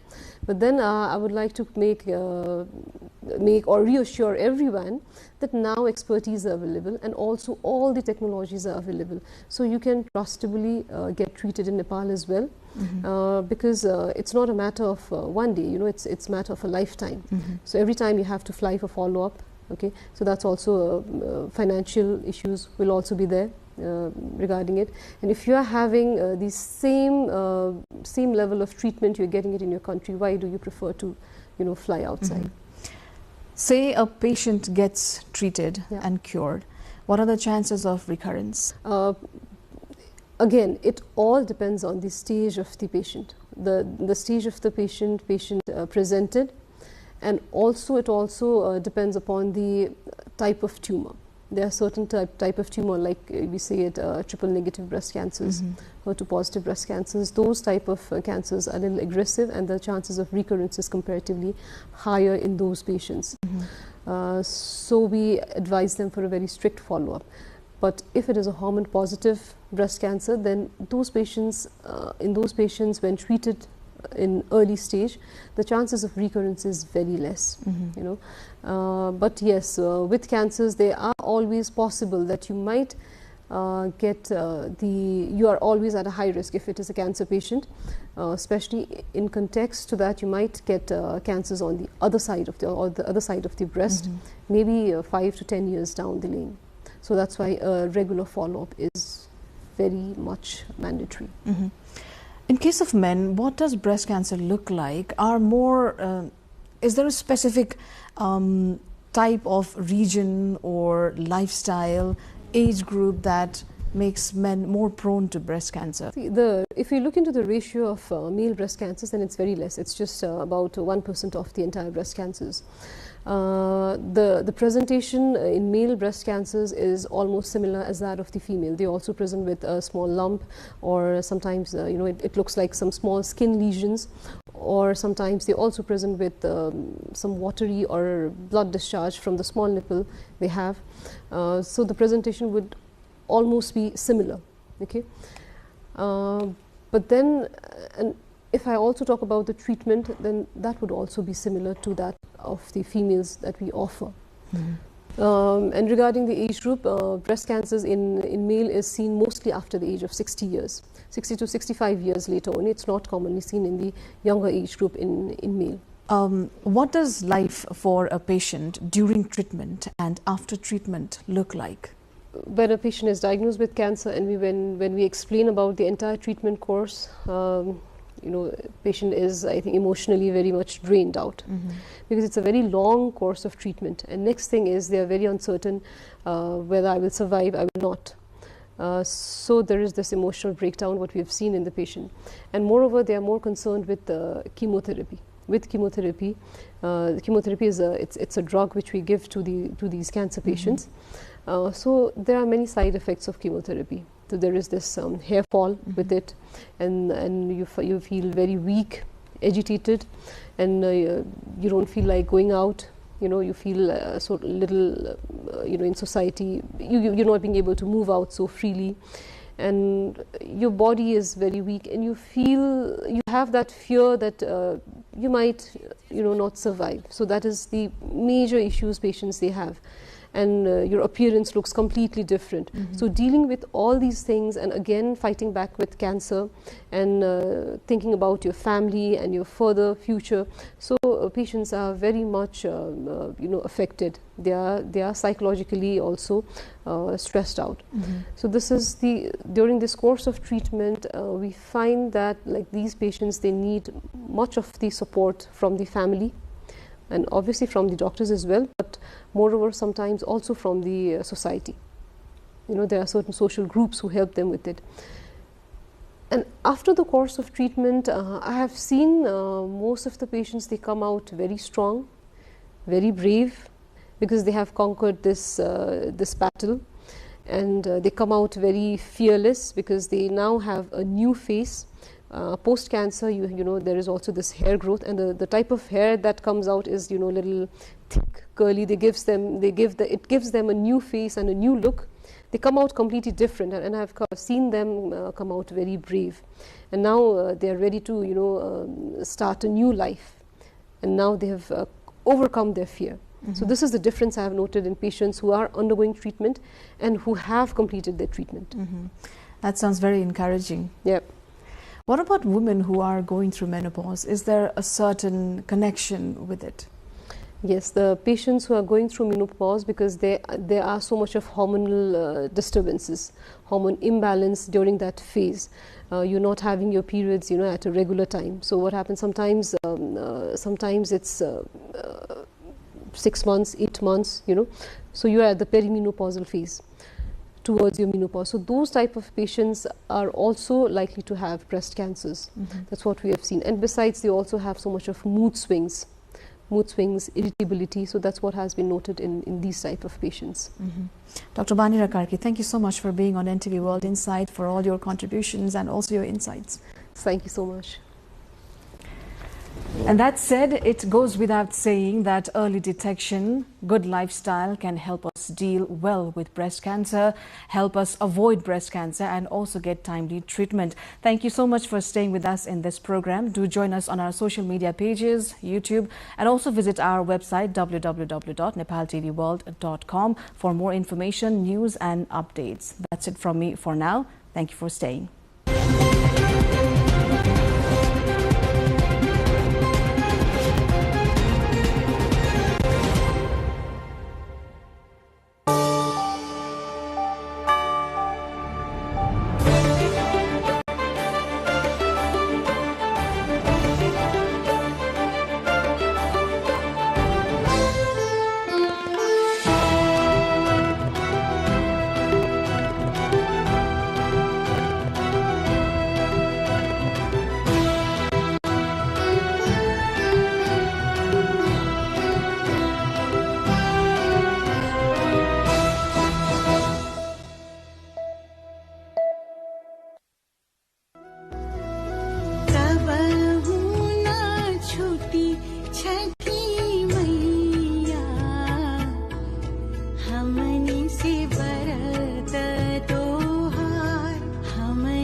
वीरताको चिनो, इतिहासको निशानी, राष्ट्र निर्माणको किल्ला।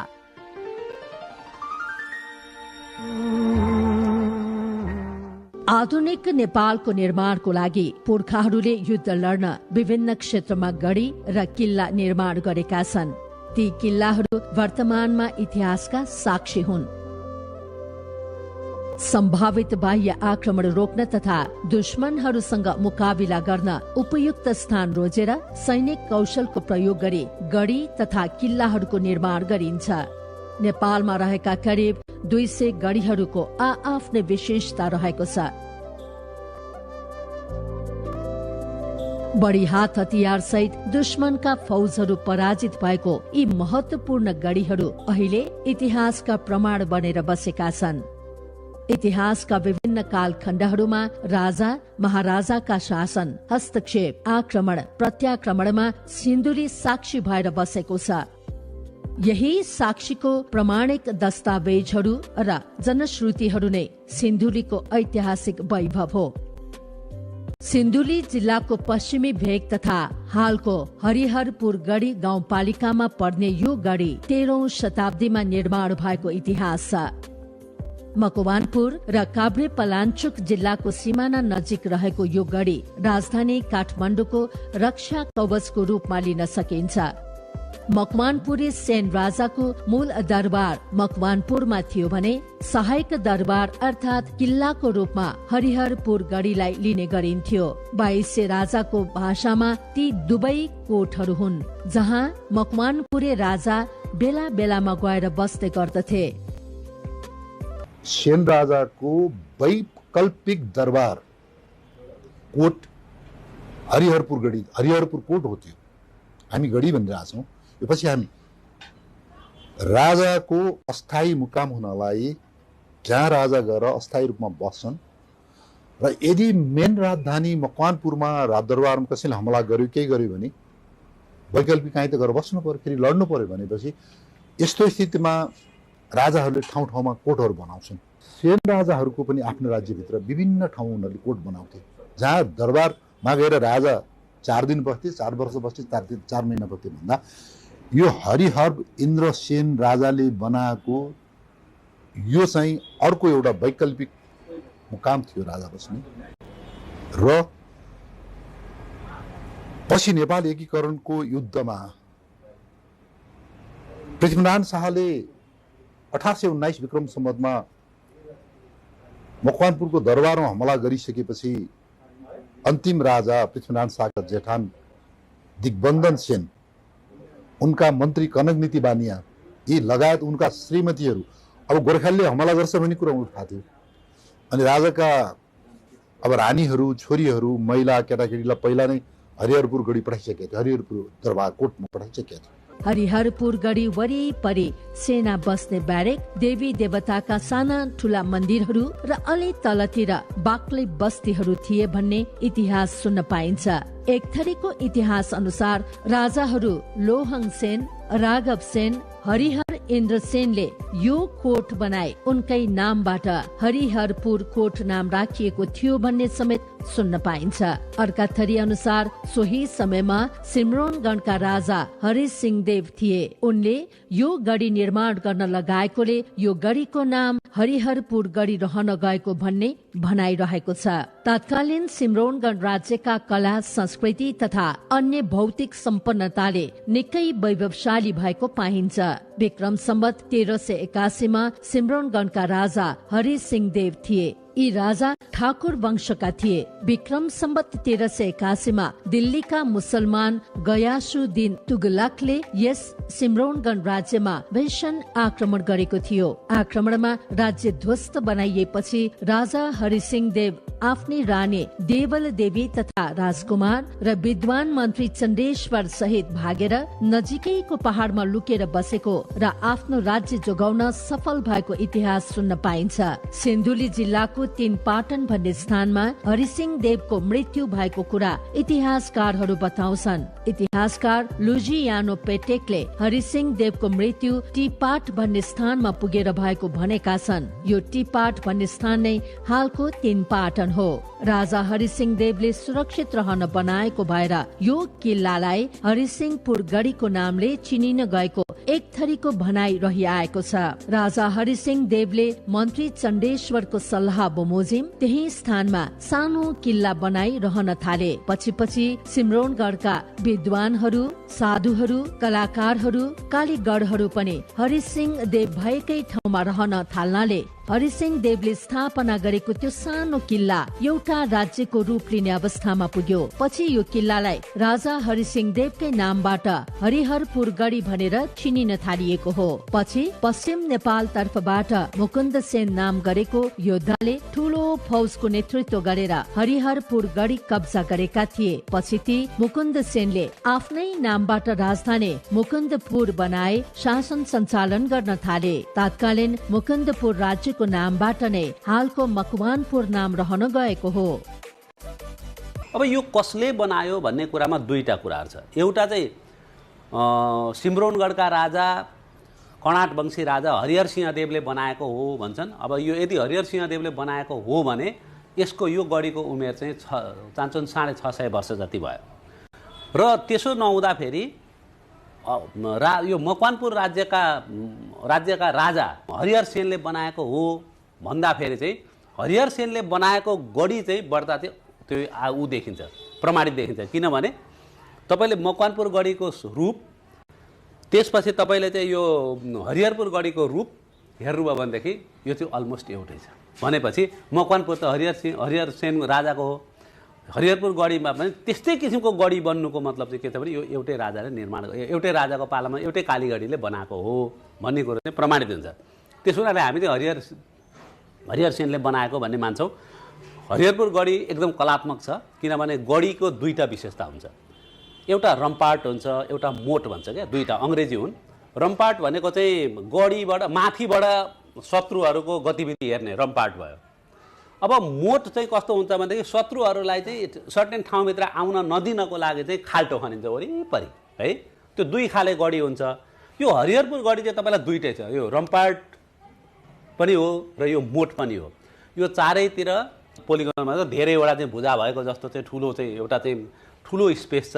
त्यो स्पेसको चाहिँ साइडमा चाहिँ मोटहरू भनेको खाडीहरू खनिएको छ र त्यो खाडीमा अहिले तपाईँले हेर्नुभयो भनेदेखि त्यो खाडीमा पानी भरिदिइसकेपछि र त्यो खाडीको बिचको पुल हटाइदिइसकेपछि शत्रुहरू चाहिँ मेन त्यो गर्भगृहमा चाहिँ त्यो मेन चाहिँ ठाउँमा चाहिँ त्यो अलि रणनीतिक हिसाबले महत्त्वपूर्ण ठाउँमा चाहिँ त्यो आउन नसक्ने गरी बनाएको छ। नेपाल एकीकरणका अभियानमा राजा पृथ्वीनारायण शाहले सिन्धुली गढी सँगसँगै हरिहरपुर गढीमा 300 बढी गोर्खा फौजलाई तैनाथ गरिएको समेत इतिहास रहिआएको छ। गोर्खाली राजा पृथ्वीनारायण शाहको नेतृत्व र उपस्थितिमा विक्रम सम्वत 1819 पुस 22 गते भएको एकीकरण लडाईँमा यो गढी तत्कालीन गोर्खा राज्यमा एकीकृत भयो। यसै गरी चितवनको परेवा कोट गढीमा पनि नेपाली सेनाको अर्को टोलीले हमला गरी विजय हासिल गरेको थियो। सन् 1767 मा काठमाडौँमा लडाईँ गर्न आएको ब्रिटिस सेनालाई तत्कालीन गोर्खाली सेनाले सिन्धुली गढीमा परास्त गरेर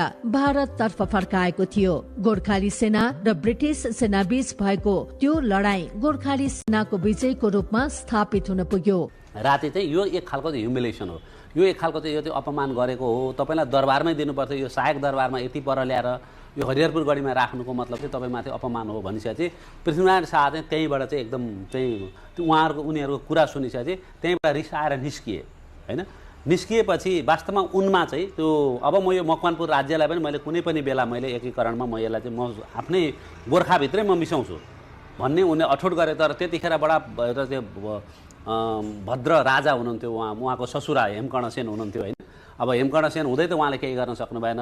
तर पछाडि दिग्बन्धन सेन राजा भइसकेपछि विक्रम सम्वत 1819 मा चाहिँ त्यो मकवानपुर राज्य चाहिँ एकीकरण भयो, गोर्खामा एकीकरण भयो। र गोर्खामा पनि एकीकरण हुँदा पनि अहिले तपाईँले जहाँ छायाङ्कन गर्न गइरहनु भएको छ त्यो हरिहरपुर गढीको एकदम ठुलो भूमिका छ। त्यहाँबाट मकवानपुर राज्यबाट भागेर तत्कालीन राजा र भनौँ न दिग्बन्धन सेन र मन्त्री कनक सिंह बानिया चाहिँ भागेर हरिहरपुर गढीमा लुकेर बसेका थिए। त्यो हरिहरपुर गढीमा पनि गोर्खाले राइड गरिसकेको, गोर्खालीहरूले चाहिँ त्यहाँ पनि चाहिँ युद्ध गरिसकेको, उनीहरू भागेर उनीहरू चाहिँ नजिकैको अवध राज्यतिर मीर कासिमसँग चाहिँ सहयोग माग्न जानुभएको थियो त्यतिखेर। भनेपछि नेपाल एकीकरण सन्दर्भमा पनि त्यो अन्तिम पटकको लडाईँ भएको ठाउँ चाहिँ त्यो हाम्रो मकवानपुर राज्यलाई जोड्ने क्रममा चाहिँ अन्तिम पटक भएको ठाउँ पनि हाम्रो हरिहरपुर गढी नै हो। एकीकरण गर्दै अगाडि बढिरहेको गोर्खाली शक्ति विरुद्ध कान्तिपुरका राजा प्रकाश मल्ल विदेशी शक्तिको खोजीमा थिए। उनले बेतियामा रहेका ब्रिटिश काउन्सिलर ग्लाडिङलाई ब्रिटिश ईस्ट इन्डिया कम्पनी सरकारबाट आपतकालीन सहायताको लागि आग्रह गरे। गोर्खाली राजा पृथ्वी नारायण शाहले नेपालको आन्तरिक मामिला भएको र यसमा बाह्य हस्तक्षेप नगर्न चिठी लेखे, तर कम्पनी तर्फको सरकारले पृथ्वी नारायणको आग्रहलाई अस्वीकार गर्दै कप्तान जर्ज किनलकको नेतृत्वमा 2400 सेना तथा सहयोगी समूहका साथ नेपाल आक्रमणको लागि ब्रिटिश ईस्ट इन्डिया कम्पनी सरकारले खटाएको भनाई इतिहासमा भेटिन्छ।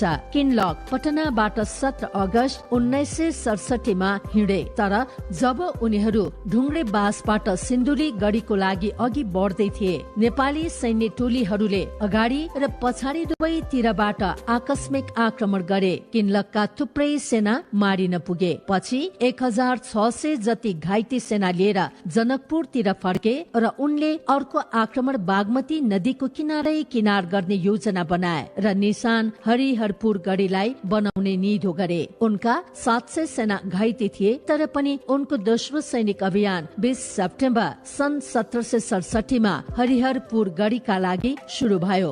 अब यो सिन्धुली गढी चाहिँ आजभन्दा 256 वर्ष अगाडि को यो इतिहास हो। यसमा चाहिँ इस्ट इन्डिया कम्पनीले चाहिँ जयप्रकाश मल्ललाई, काठमाडौँको राजा जयप्रकाश मल्ललाई मद्दतको रूपमा चाहिँ आएको थियो। त्यो बेला चाहिँ पृथ्वीनारायण शाहको चाहिँ युनिफिकेसन क्याम्पेन चलिरहेको थियो। जयप्रकाश मल्ल डराएर इस्ट इन्डिया कम्पनीसँग टुस माग्यो। त्यो बेला यो ठाउँमा लडाइँ लड्दाखेरि चाहिँ नि पृथ्वीनारायण शाहले पठाउनु भएको वंश गुरुङ, वंशराज पाण्डे, श्रीभद्र उपाध्याय त्यति बेलाका कमान्डरहरू थिए। त्यो बेला 500 चान्चुन गोर्खाली फौजले 3500 4000 इस्ट इन्डिया कम्पनीको फौजले चाहिँ हराएको ठाउँ हो यो। यद्यपि त्यो समयमा इस्ट इन्डिया कम्पनी काठमाडौँ छिरेको भए आज नेपाल रहन्थ्यो रहन्थेन भन्ने कुरामा पनि प्रश्न चिन्ह रहन्छ। त्यसकारण यो गढीको चाहिँ आफ्नो इतिहास छ र त्यो बेलामा वंशराज पाण्डे मेन कमान्डर, उनले यो सबै यो ठाउँमा चाहिँ नि एउटा फल्स फ्रन्ट्रेज बनाएर यहाँ जस्तो जनावरहरूमा गाई गोरु भेडा सबैमा चाहिँ नि यो सिङहरूमा होइन ढुङ्ग्रो बालेर एउटा फल्स फ्रन्ट्रेज बनाएर देखाएको थियो। यद्यपि त्यो बेला तत्कालीन गोर्खाली फौजमा 500 चान्चुन मात्र ट्रुप्स थियो। अब त्यो बेला चाहिँ नि तिनीहरूलाई यही यो पौवागढीबाट आक्रमण गरेर उनीहरूलाई परास्त गरे, हराए। त्यो बेला क्याप्टेन किनलोक चाहिँ घाइते भयो, अरिङ्गाले टोकेर भने अरू कप्तानहरू चाहिँ अन द स्पटै डेड भएको थियो।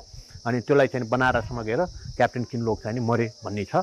उसले पनि आफ्नो क्याप्टेन किनलोकले लेखेको इतिहासहरू पनि, उसले लेखेको इतिहास पनि अब हाम्रै ठम्बेलतिर पनि त्यो किताबहरू पनि पढ्न पाइन्छ।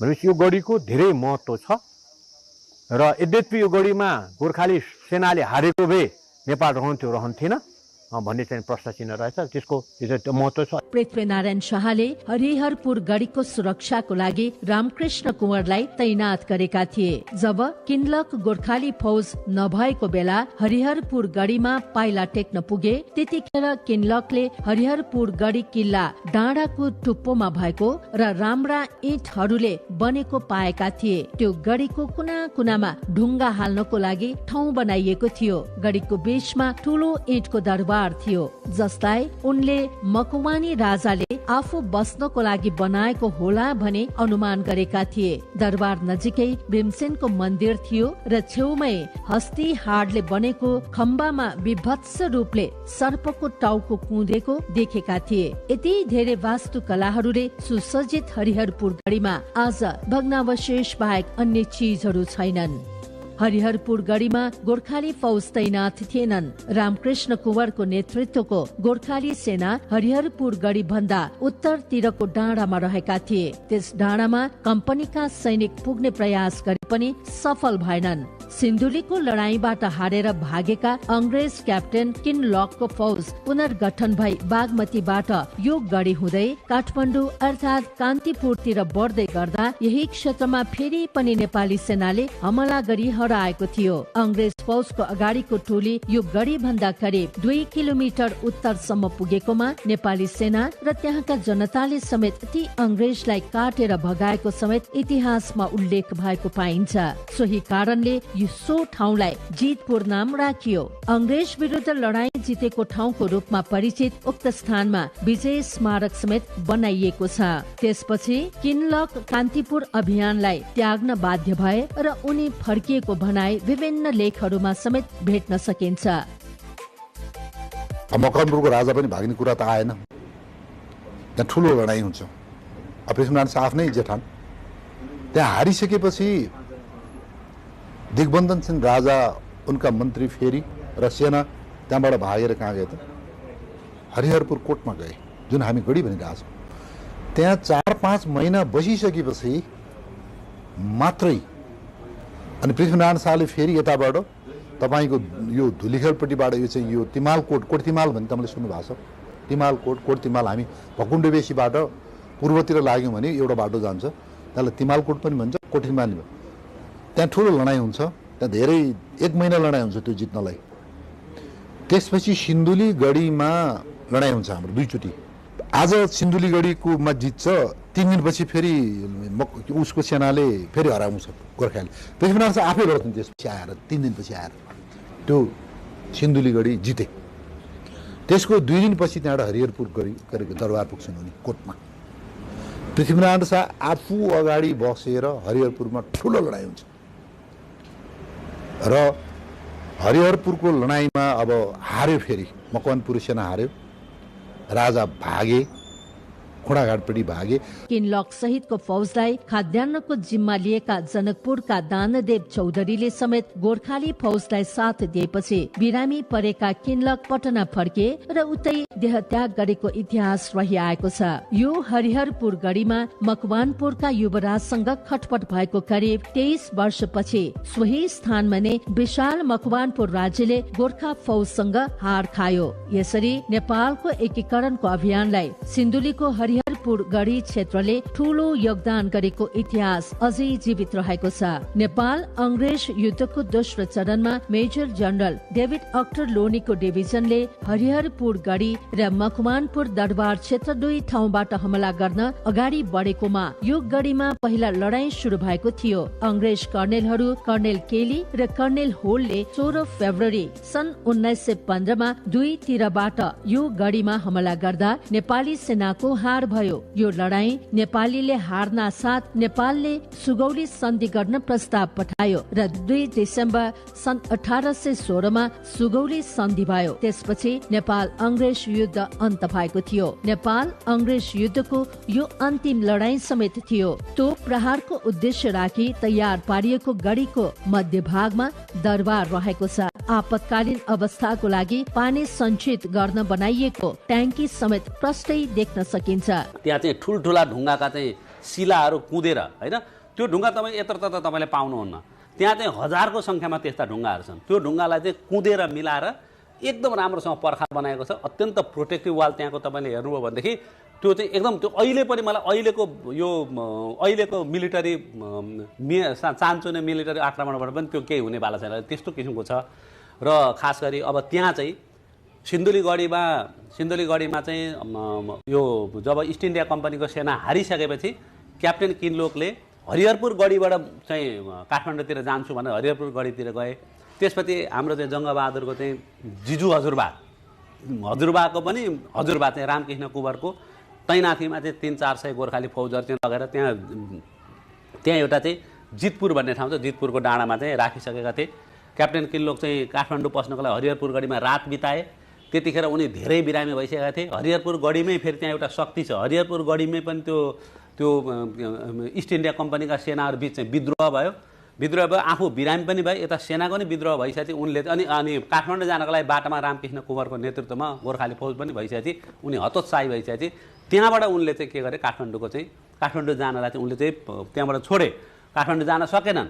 त्यसपछि फर्किएर आए र त्यो फर्किएर आएको हरिहरपुर गढीबाट जब त्यो क्याप्टेन इस्ट इन्डिया कम्पनीको सेना फर्कियो, त्यो फर्किँदाखेरि तर त्यतिखेर ढिलो चाँडो चाहिँ ब्रिटिस इस्ट इन्डिया कम्पनी चाहिँ हारेको कुरो अमेरिकी स्वतन्त्रता सङ्ग्राममा पनि त्यो कुरो चाहिँ रिफ्लेक्ट भयो। गढी प्रवेशद्वारमा अहिले काठको पुल जस्तो भए पनि गढी सञ्चालनको बेला यसमा फलामको ढोका रहेको थियो। ढोका खुल्दा सोही ढोका नै पुल बनेर आवत जावत गर्न सकिन्थ्यो भने ढोका बन्द हुँदा सो बाटो बन्द हुन्थ्यो र आवत जावत गर्न सकिँदैन थियो। मकवानपुरको राजाको वैकल्पिक गढीको रूपमा चिनिने हरिहर हरिहरपुर गढी किल्ला संरक्षणमा राज्यले समेत चासो देखाएको छ। हरिहरपुर गढी नेपाल र नेपालीका लागि गौरव र प्रतिष्ठाको धुरी हो। दुश्मनले पाइला टेक्न खोज्दा गोर्खाली सेनाले शिर छेदन गरी विजय प्राप्त गरेको इतिहास अझै जीवित नै छ। रणनीतिक महत्व बोकेका यी गढी अनि ऐतिहासिक सैन्य धरोहरमा त्यतिखेर कोरेर बनाइएका ढुङ्गाहरू मूर्तिहरू देख्न सकिन्छ। पुरातात्विक महत्व बोकेको यो गढीको करिब 80% भाग सुरक्षित रहेको देख्न सकिन्छ। गढी देख्ने बित्तिकै कुनै पनि मान्छेले नेपालको राजनीति, नेपालको सामाजिक एकीकरणका कुराहरूलाई त्यो आफूलाई त्यति रुचि नराख्ने मान्छे पनि यदि त्यो ठाउँमा गएर त्यो स्ट्रक्चर देख्यो भनेदेखि उसले चाहिँ एकपल्ट आफूलाई रिकल गर्छ। मेरो पुर्खाहरूले बिना सित्तीमा बिना चाहिँ त्यो स्वार्थमा राष्ट्रको लागि यसरी गरेका रहेछन्। राष्ट्रसँग त राज्यसँग त त्यतिखेर पनि चुनौती त रहेछ। त्यो चुनौती चाहिँ कुनै अलौकिक शक्तिले, कुनै विदेशी शक्तिले चाहिँ त्यो सामना गर्दैन। त्यो सामना गर्नुपर्ने चाहिँ त्यही व्यक्ति नै रहेछ, त्यही देशको सब्जेक्ट नै रहेछ, त्यही देशको जनता नै रहेछ भनेपछि मेरो पुर्खाले पनि यति कुरो चाहिँ हाम्रो पुर्खाले पनि यति कुरा यत्रो चाहिँ स्ट्रक्चर बनाउन सक्दा रहेछन् भने हाम्रो योगदान त केही पनि रहन्छ अहिले राष्ट्रको लागि, राष्ट्र निर्माणको लागि भन्ने कुरो चाहिँ उसले त्यो फिलिङ गर्छ। अलिकति त्यहाँ जाने बित्तिकै उसको नेसनलिस्टिक फर्वर भन्छ नि, त्यो खालको चाहिँ उसलाई त्यो आउँछ। त्यो अहिले पनि आउँछ। पालपाली राजा मुकुन्द सेनका छोराहरूले राज्य बाँडफाँड गर्दा छोरा लोहङ सेनले नारायणी पूर्वतर्फ राज्य बढाउँदै गएको र पछि त्यही क्षेत्रको राजा भएको इतिहास समेत रहिआएको छ।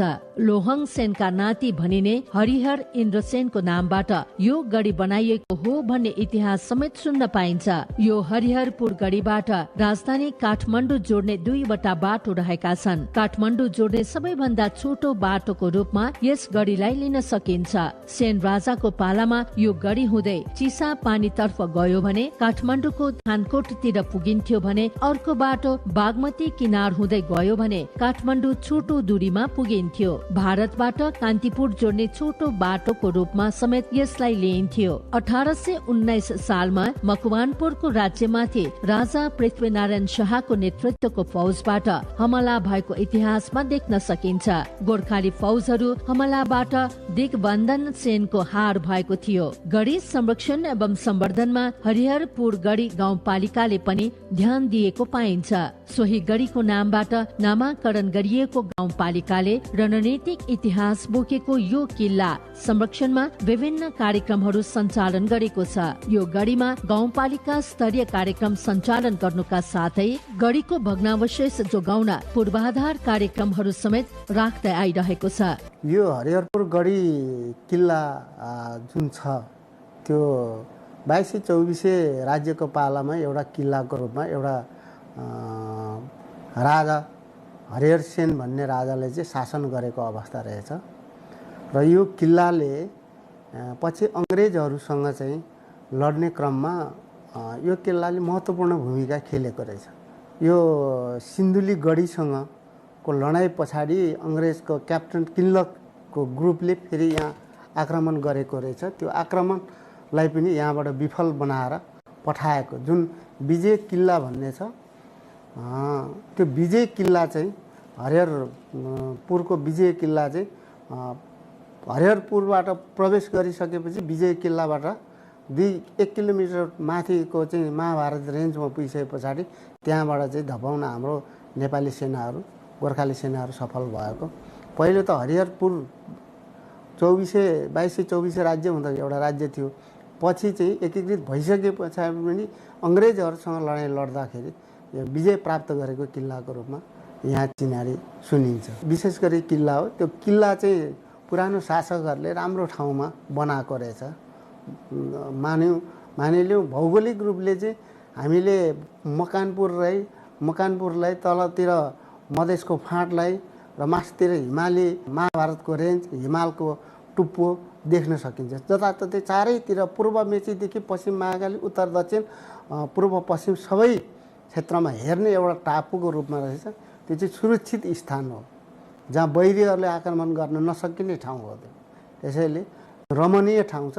त्यो रमणीय ठाउँलाई हामीले संरक्षण र सम्वर्धन गरिराख्यो भने पर्यटकीय क्षेत्रको लागि धेरै ठुलो कुरा हो। यो हरिहरपुरको गौरवको स्थल हो त्यो। काठमाडौँबाट हेटौडा पुगेपछि हेटौडा हुँदै मदन भण्डारी पथमा करिब 55 किलोमिटरको यात्रापछि गढी प्रवेश गर्ने सहायक बाटो भेटिन्छ। यस्तै काठमाडौँबाट सिन्धुली गढी पुगेपछि सोही मदन भण्डारी पथबाट करिब 60 किलोमिटरको यात्रापछि गढी जाने बाटोमा पुग्न सकिन्छ। त्यसपछि करिब 8 किलोमिटरको दूरीमा यो हरिहरपुर गढी पर्दछ। महाभारत पर्वत श्रृङ्खला सँगै रहेको यो गढी वरिपरि घना वन जंगलले घेरिएको छ भने दक्षिणपट्टि चुरे क्षेत्र तथा मानव बस्ती लगायत कृषि योग्य फाँटहरू रहेका छन्। हरिहरपुर घुम्ने आन्तरिक तथा बाह्य पर्यटकहरूले हरिहरपुर गढीसँगै हरिहरपुर गढीका सुनौला फाँटहरू समेत निहाल्न सक्नेछन्। यसै गरी धार्मिक तथा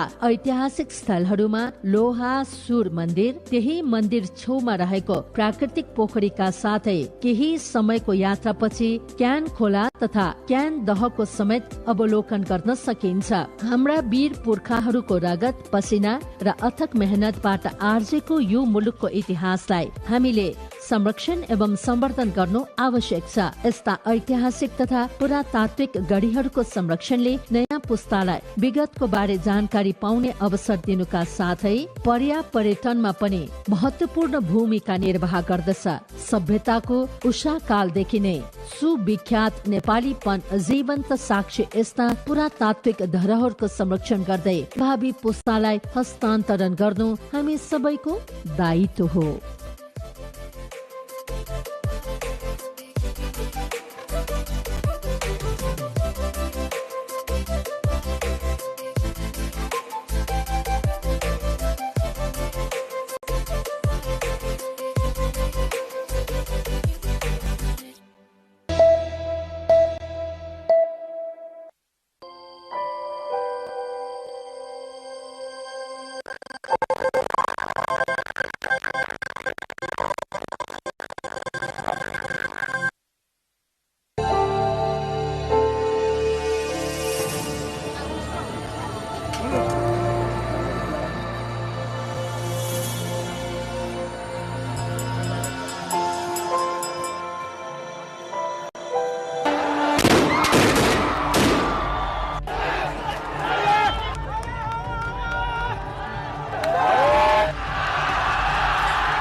A Bangladesh War Crimes Court convicted outstate Prime Minister Sheikh Hasina of crimes against humanity and sentenced her to death today, concluding a months-long trial that found her guilty of ordering a deadly crackdown on a student-led uprising last year. The ruling is the most dramatic legal action against a former Bangladeshi leader in decades and comes months ahead of parliamentary elections expected to be held in early February.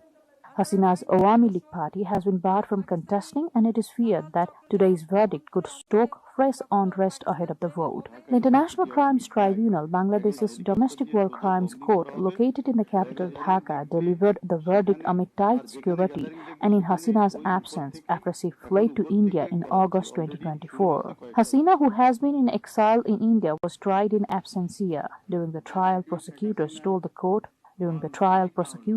court that they had uncovered evidence of her direct command to use lethal force to suppress a student-led uprising in July and August 2024.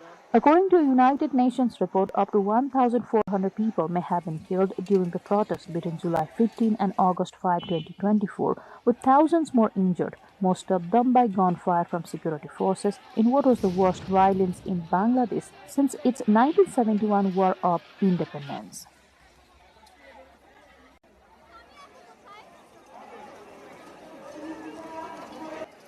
Ahead of the verdict, Hasina dismissed the accusations and the fairness of the tribunal proceedings, asserting a guilty verdict was a foregone conclusion. Ahead of the verdict, Bangladesh remained tense with at least 30 crude bomb explosions and 26 vehicles tossed across the country over the past few days. There have been no casualties, however. Meanwhile, there were cheering and clapping in the court after the death sentence was pronounced. The verdict can be appealed in the Supreme Court. Security remains tight across Dhaka and other major cities, with paramilitary forces deployed around key government buildings and the tribunal complex. Authorities say they are prepared for any trouble after the verdict.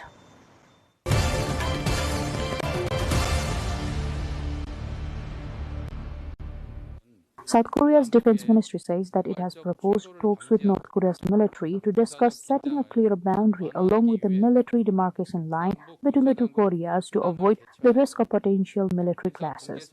The ministry says it formally proposed to hold military talks with North Korea to discuss setting a baseline for the military demarcation line to prevent accidental clashes between the two Koreas and ease military tensions. Although deadly clashes have occasionally occurred over the decades since open fighting stopped after an armistice effectively ended the 1950 to 1953 Korean War, Scholl says there has been an uptick in North Korean activity and incursions around the military demarcation line. North Korean soldiers had intruded onto the South Korean side 10 or more times so far this year, compared with less than 10 times for all of 2024. North Korean soldiers have been installing landmines and barriers and creating wasteland along the front line since last year, according to the South Korean military. As all direct military communications between North and South Korea have been cut off, the proposal for talks is expected to be sent through the United Nations Command to the North, according to the Yonhap news agency. North Korea has not responded to any calls for dialogue with the South since leader Kim Jong-un defined the two Koreas as separate, hostile nations at the end of 2023.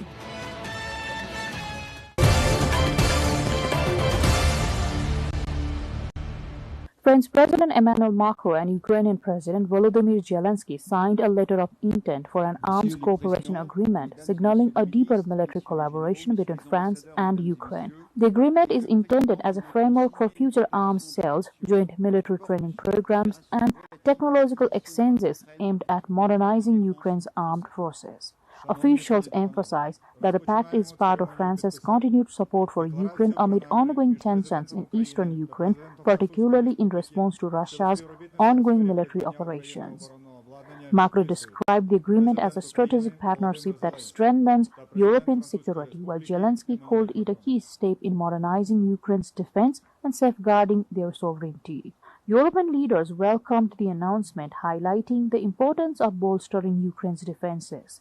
Moscow has not yet issued a formal response, though previous Western arms deals have drawn criticism from Russian officials.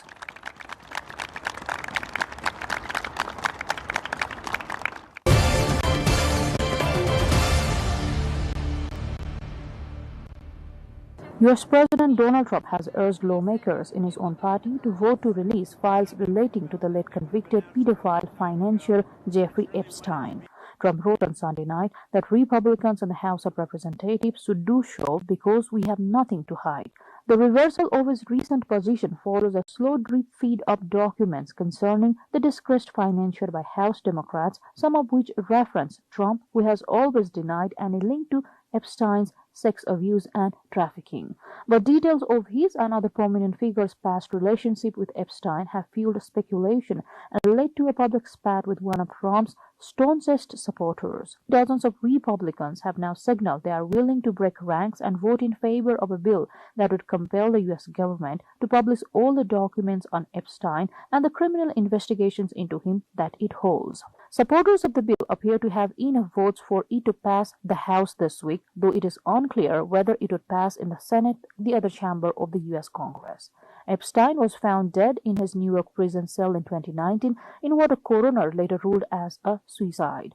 Trump was historically photographed at social gatherings with Epstein, but has repeatedly said he severed contact with the financier years before Epstein's 2008 conviction and was unaware of his criminal activity. Epstein was being held on charges of sex trafficking, having previously been convicted of soliciting prostitution from a minor in 2008.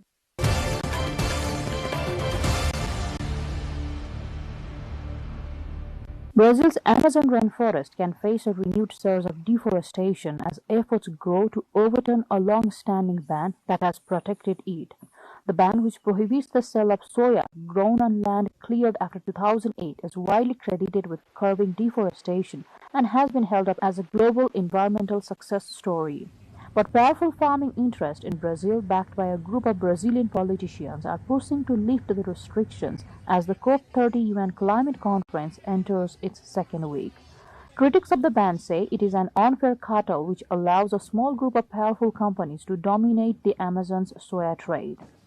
Environmental groups have warned removing the ban will be disaster, opening the way for a new wave of land grabbing to plant more soya in the world's largest rainforest. Scientists say ongoing deforestation combined with the effects of climate change is already driving the Amazon towards a potential tipping point, a threshold beyond which the rainforest can no longer sustain itself. Deforestation increased under subsequent administrations, notably under Jair Bolsonaro, who promoted opening the forest to economic development, but has fallen again during Lula's current presidency. The fear is that if it continues, vast areas of rainforest could die away and could become a savanna or dry grassland ecosystem.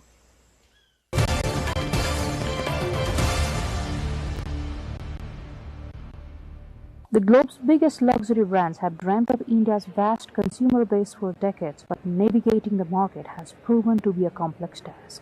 One of the French retailers is the latest to try its luck, opening its first Indian store this month. The store features more than 250 luxury and designer labels, many arriving on the Indian market for the first time.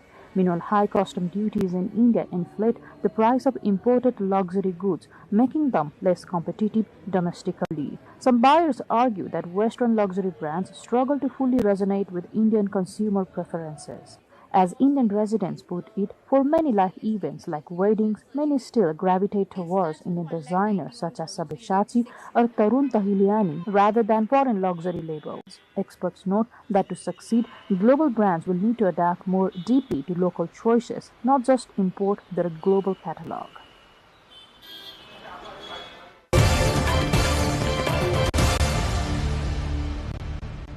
In a packed Tehran sports hall, dozens of Iranian girls take part in an all-female karate competition, delivering fast bouts to an enthusiastic all-women audience.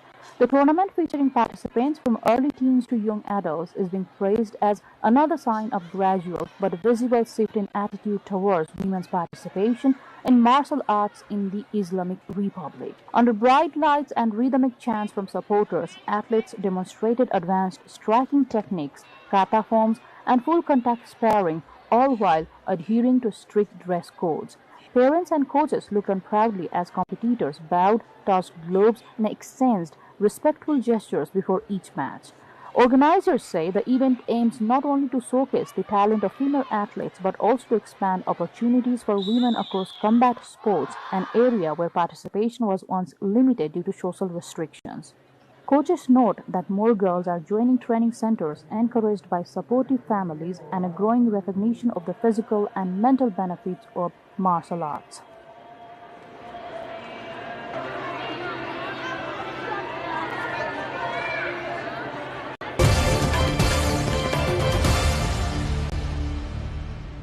Concluding a nearly 2-week mission aboard China's space station, 4 mice have returned to Earth with the 3 astronauts of China's Shenzhou-20 mission bringing back highly valuable experimental data. The mice astronauts sent to the space station by the Shenzhou-21 spacecraft on October the 31st were a pioneering experiment on how living organisms adapt to the challenges of space had their stay in orbit extended to almost 2 weeks, nearly twice the originally planned duration.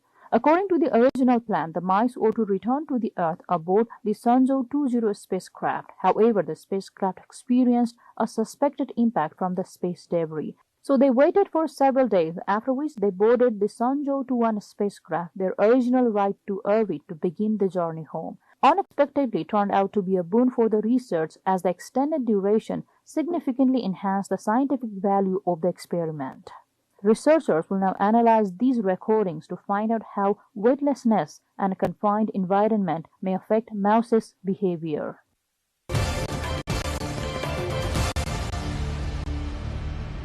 Tourists from Japan and abroad continue to visit Fujikawa-Guchiko at the foot of Mount Fuji to admire its famous autumn colors. Despite the cooling temperatures, long lines form at popular lookout points as photographers and families try to capture the seasonal hues framing Japan's most iconic mountain.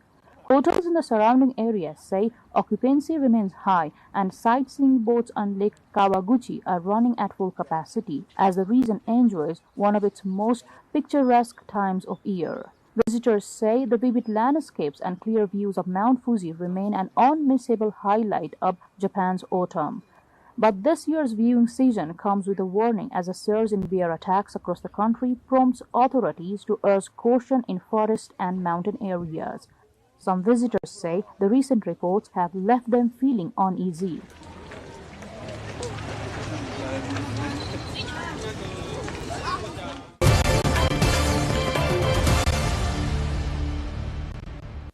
France's Champs-Élysées ushered in the holiday season with the annual illumination of its famed avenue, a tradition that has become both a Parisian ritual and an international spectacle since its creation in 1980. This year's display covers 400 trees along the avenue dressed in red, gold and white light motifs designed to blend modern energy-saving technology with the elegance expected at the world's most beautiful avenue.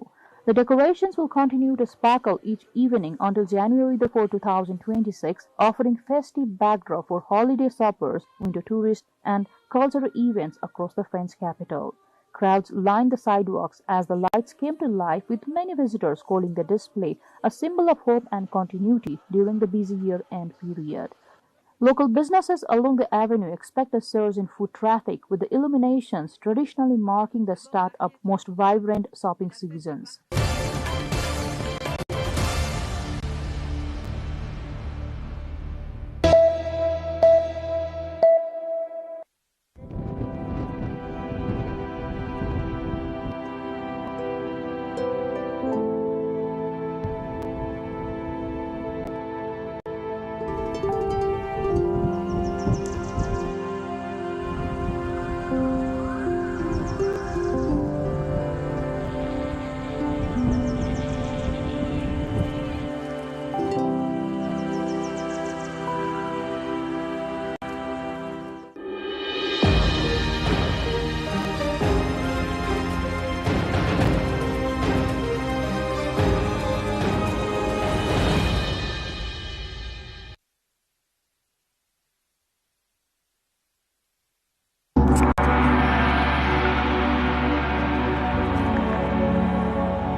The number of devotees collectively chanting, admiring and understanding these holy chants has reached 2 billion all across the world now.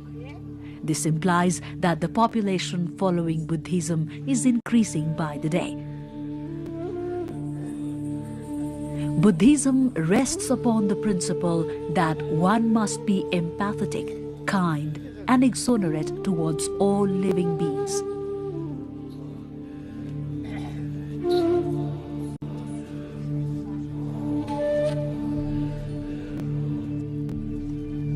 Love, brotherhood, and mutual harmony is the only way towards peace at present, when the whole world is entangled within warfare, fighting, and conflicts. Anyone seeking for peace can find it within themselves on internalizing the words and messages of Gautama Buddha.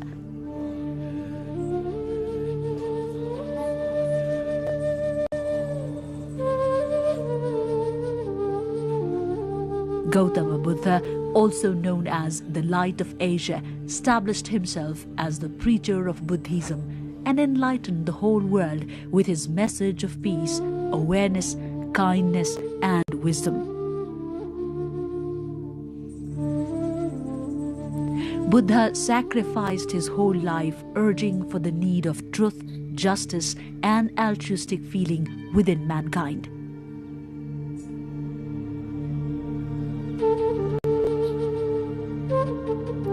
Gautama Buddha was born in Lumbini. It lies in the western part of Nepal in Rupandehi districts of the Lumbini zone. Lumbini has been protected under the World Cultural Heritage Site since 1997 AD.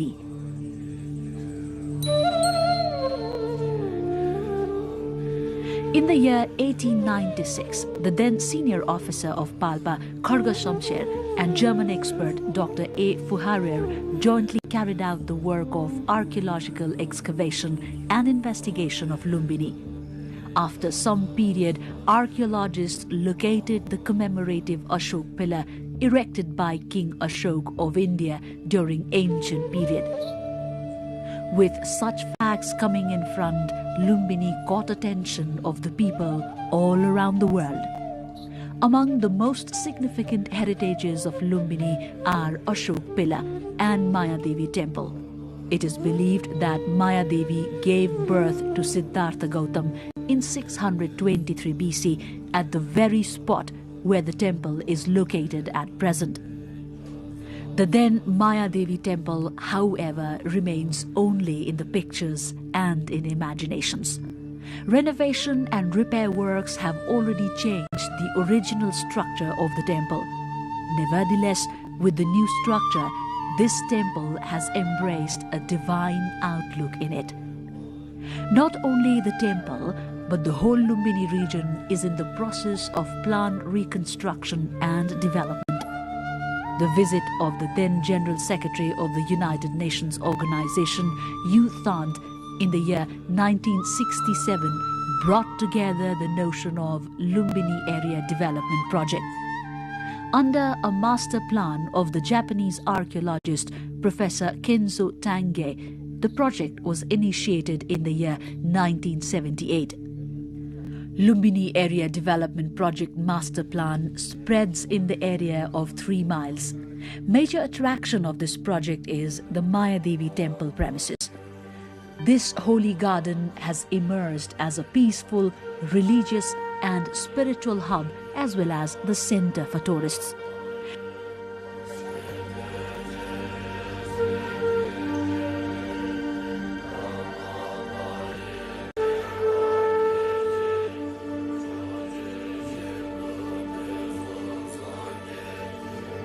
This garden, located in the southern part of the temple, has assimilated a number of objects of archaeological and historical importance. The whole area appears magnificent, with a calm lake and beautiful parks.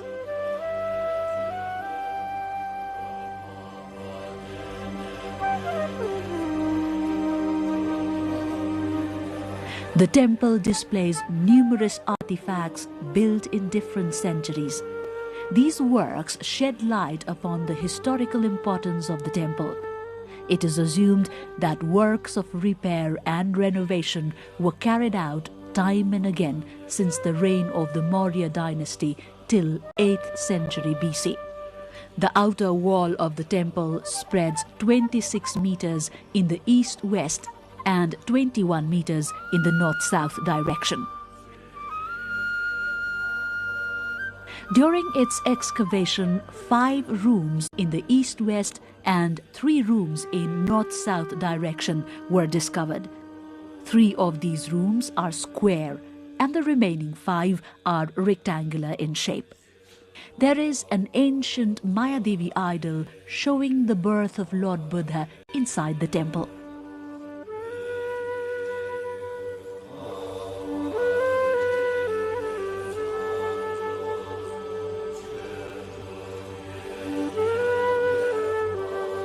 This idol is also known as the birth idol. The remains inside the temple date back from 5th century BC to the 7th century BC. Marker stone, alias birth stone, is placed safe above a Maurya period brick inside a deep room. This clearly depicts the exact place where Lord Buddha was delivered. This stone is around 25 steps north of the Holy Lake. Other evidential objects uncovered from excavations are kept as it is for devotees and other tourists to explore and to study.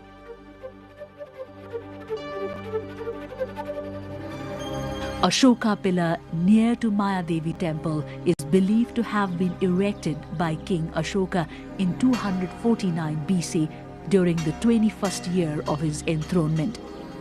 The Utkirna stone inscription engraved in this pillar in Brahmi script is a historical proof that Lord Gautama Buddha was born here.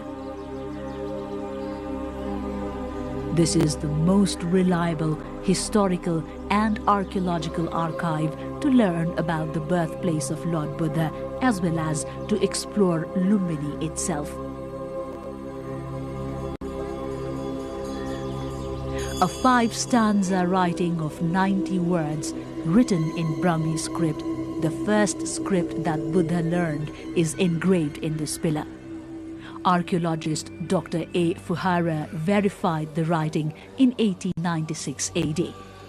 This script attests huge and significant information about Lumbini. In the northern side of the Ashoka pillar lies Puskarini, or the holy pond.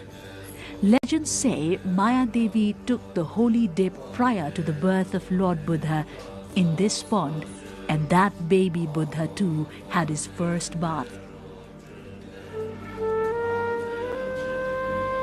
Architectural fragments of different size and shape collected from various excavations are protected in the southeast, northeast and western direction of the Maya Devi temple. On close examination of the temple, the tradition and technology of Maurya dynasty is revealed. Some monasteries are constructed using the remains of Lord Buddha, while some other incorporates the remains of his followers, and few others have been constructed in Buddha's reminiscence. These monasteries depict the then art, custom, religion and tradition.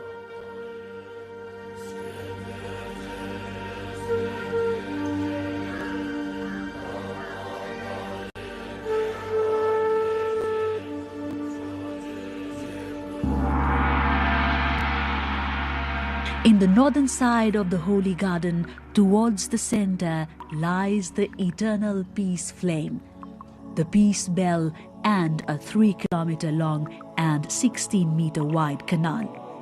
One can also view the World Peace Pagoda from here.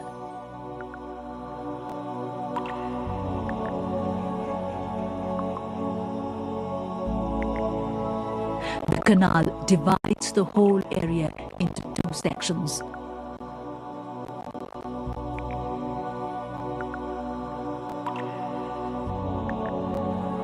Towards the eastern monasteries, 13 plots are designated to Thur Buddhist and 29 plots are allocated to Mahayani Buddhist in the western monasteries.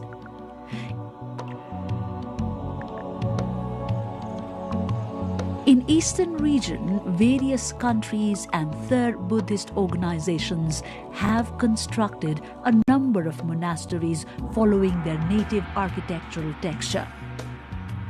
Myanmar, Sri Lankan, Indian, Cambodian and Thai government, including Nepalese, have constructed stupas and guest houses in these areas following the agreement with Lumbini Development Trust.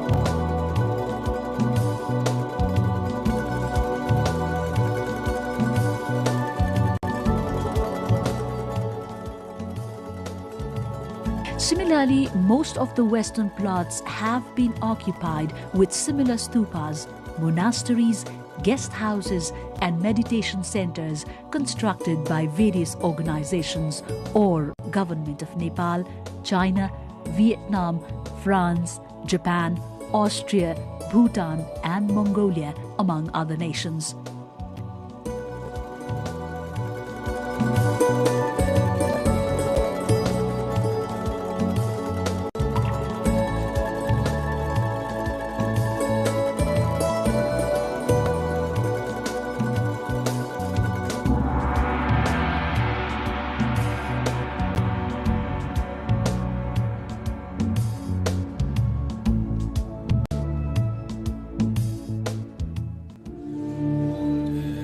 In these monasteries, Buddhists perform their regular worship, enchantments and meditations according to their own customs.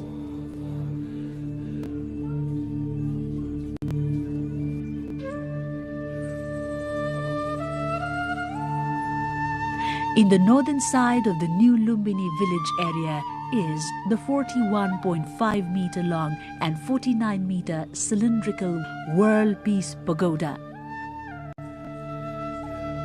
Fujiguru of Japan is said to have constructed similar pagodas in different locations all over the world during his journey of finding peace.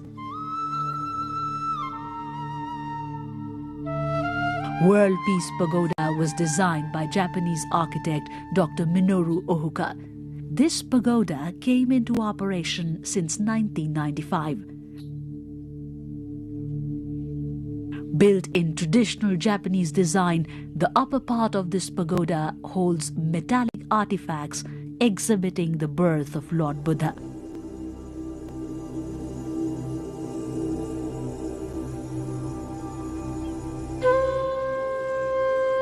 Lumbini Museum and Lumbini International Research Center are other important places to visit once one reaches Lumbini. These buildings, constructed in pagoda style, portray an architectural masterpiece in themselves. Inside Lumbini Museum, the archaeological remains found during the excavation of Lumbini area are preserved inside a large hall. One can easily gather information about the birthplace of Lord Buddha and the then contemporary society and culture exploring these heritages.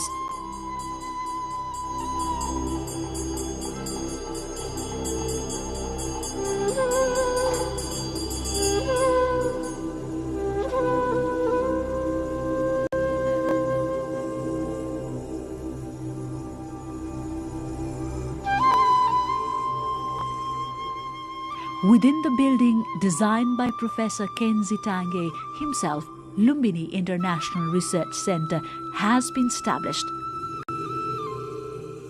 More than 3,500 research materials and texts on Buddha, Buddhism, history, philosophy, knowledge, and teachings of Buddha can be found here.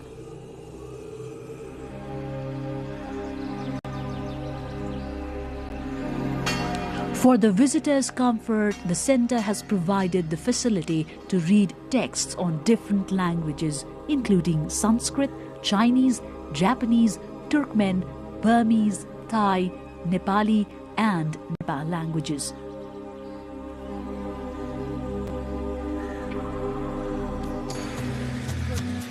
There is an easy access of air as well as terrestrial transportation to reach Lumbini. The nearest airport to Lumbini is the Gautama Buddha Airport located in Bhairahava. One can also take roadways from different cities of Nepal to reach Lumbini easily. Situated in northwestern side of Kathmandu, Lumbini is 327 kilometers far from the capital. From the Indian border Sunauli, it lies in the distance of a mere 26 kilometers. Visitors can find ample bus, cabs, rickshaws, and other transportation means to explore the whole area of Lumbini. Accommodation in Lumbini is again not a big deal. There are a number of hotels, lodges, and restaurants ranging from expensive ones to medium and cheap motels in the market area.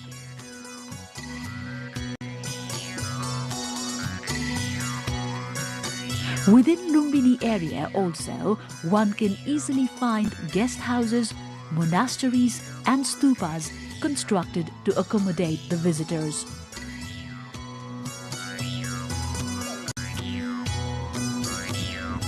The overall development works of Lumbini is spearheading on the basis of Lumbini Development Master Plan. Lumbini Development Fund is effortful to accomplish Lumbini Development Master Plan and to protect and preserve the overall Lumbini area. If you are planning to travel the birthplace of Lord Gautama Buddha, the holy Lumbini, we cordially invite you to explore all these spots of historical and archaeological importance, all related to Lord Buddha. You can travel around to see the ancient palace of King Suddhodana, father of Lord Buddha in Kapilvastu, and the debris of the earliest capital of Shakya kings, Tilaurakot, still preserved with high importance. This palace is located around 27 kilometers far from Lumbini. Lord Buddha, as the prince, spent 29 years of his life in this palace. Prince Siddhartha Gautama abandoned the royal livelihood in search of Mahanirvana, or enlightenment.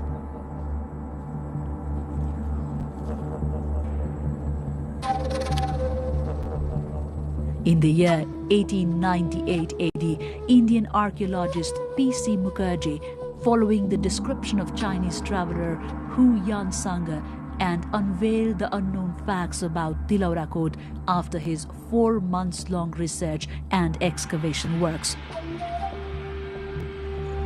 He mentioned that the Tilaurakot Palace stretched in the area of 1,700 feet north-south and 1,300 feet east-west direction, was surrounded by walls up to 8 to 12 feet.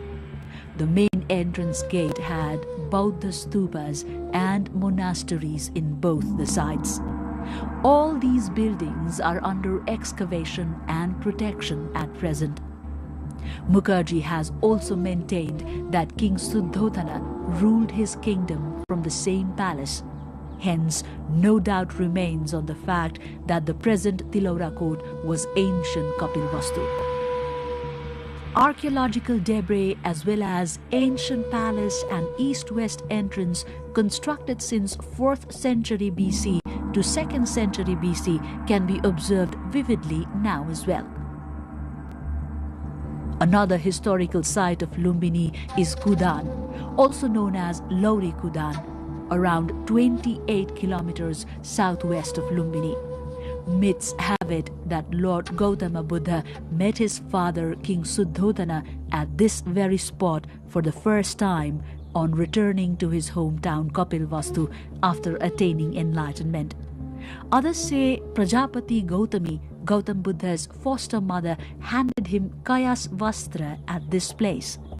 Some others also claim that at this very site, Gautama Buddha's son Rahul transformed into Buddhism and turned a saint. Inscription held the existence of 4 walls and 1 buried well at this place. However, only 3 walls can be seen at present.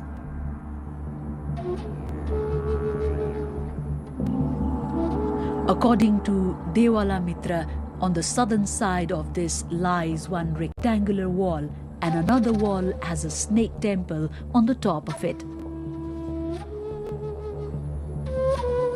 In the largest wall, located at northeast direction, idol of Lord Shiva and the remains of other idols can be seen at the top.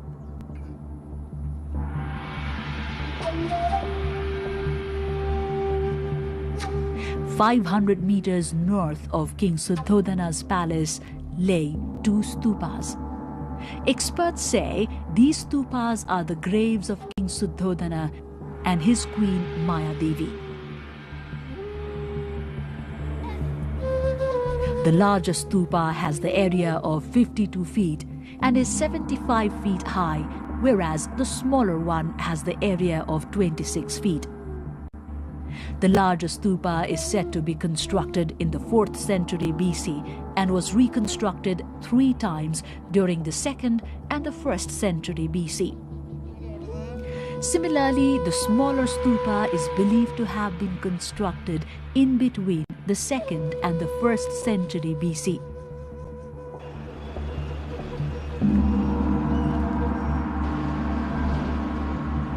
Devadaha, that lies in Bhawanipur of Rupandehi, is said to be the maternal home of Siddhartha Gautama. Inscriptions say that Siddhartha Gautam spent 7 years of his childhood in Devadaha. Also, it is believed that he, upon attaining enlightenment, paid a visit to Devadaha. Devadaha is also popularly regarded as the maternal home of Queen Maya Devi, Queen Prajapati, and Princess Yasodhara. 10 idols are established in a single row in the eastern wall. However, the structure of all other idols besides one of the sun god in the center is unclear. This place, serving as an open museum, still needs a rigorous research and study to explore more about Kolya Kingdom. Ramgram Monastery has been constructed in the sidelines of Jharahi River towards 4 kilometers southeast of Parasi of Nawalparasi district. 7 meters in height, this monastery was constructed, establishing 1 metallic remains of Lord Buddha in its base. This monastery is one among the 8 monasteries constructed worldwide with the metallic remains in their base. This monastery was constructed upon the order of the king of Ramgram. He was the 8th king to receive the remains of Lord Buddha. Buddhist religious texts say that King Ashoka was in his mission of collecting remains of Lord Buddha from all 8 monasteries to construct the 84,000 stupas. But he was not allowed to extort the remains of Lord Buddha from Ramgram Monastery. Around 9 kilometers north from Tilaurakot lies a pond named Sagarwa or Lambu Sagar. The pond has high significance with regard to its archaeological value. This pond is popularly recognized as the spot where Koshal rural king Naresh Birudhak killed the thousands of Shakyas at the same time during the 5th century BC. Inscriptions have it that this pond extends 1,059 feet towards the length and 225 feet towards the breadth and was discovered in 1895 AD. However, only few remains and a mark of the pond can be traced here at present. Gotihawa is renowned as the birthplace of Manushi Krakuchandra Buddha. It is also said that Krakuchandra Buddha met his father at the very place after attaining nirvana. Debris of Ashoka pillar, ancient well, bricks and other remains can be retrieved in the buried form from here. Major Wada and P.C. Mukherjee excavated Gotihawa in 1895 AD and mentioned that Krakuchandra Buddha was born here.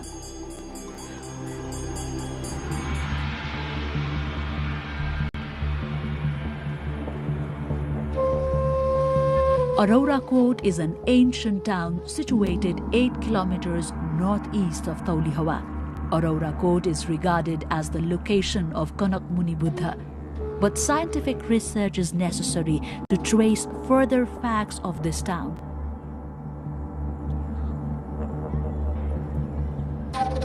Meanwhile, manuscripts have it that Niglihawa, 7 kilometers far in the northern side of Taulihawa, is the birthplace of Kanak Muni Buddha. It is the same place where he got enlightenment.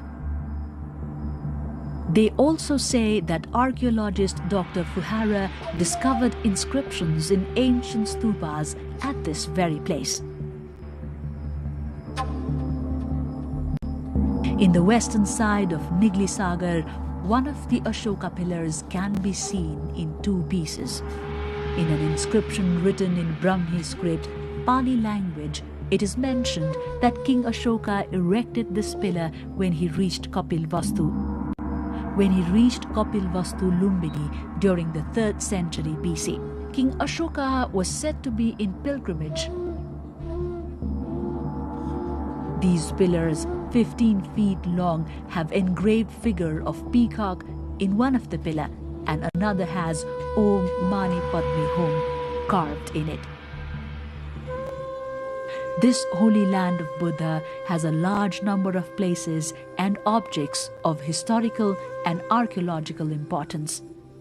Many are still under the grave of Mother Earth, left to be extracted and excavated.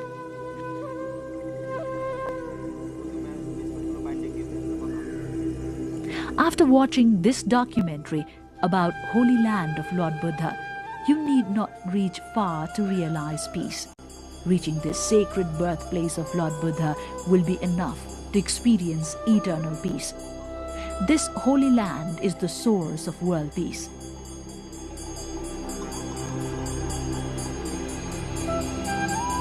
Lumbini is the center of serenity and harmony among all the people in the world. World Cultural Heritage Site and Shakya sage Gautama Buddha's birthplace is a precious gift for the whole world.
गुरु गोरखनाथका तपोभूमि गोर्खा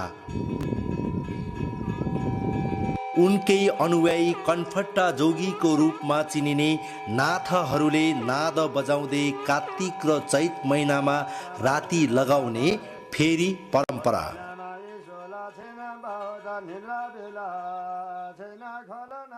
चैत र कार्तिकमा चाहिँ यो बजाइन्छ। यो बजाएपछि नाथ बजेपछि काल पनि भएको छ भने नाथ बजे काल भए कालेका निका दूर जायो भनेर हामीले फलाकिन्छ यसलाई। यो कृष्ण सागरको सिङ हो। अब यो चैत र कार्तिकमा बजाएपछि भूत पिचास मरी मसान सबै टाढा जाओस् भागोस् भनेर राति राति हामीले यो काम गरेर हिँडेको हो।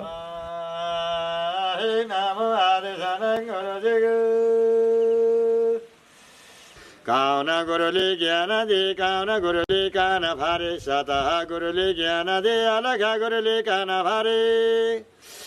अब हामीले यो बाबाजी पालादेखि नै यो गोरखनाथको चेला बनेर कान चिरेर अब हिँडेको।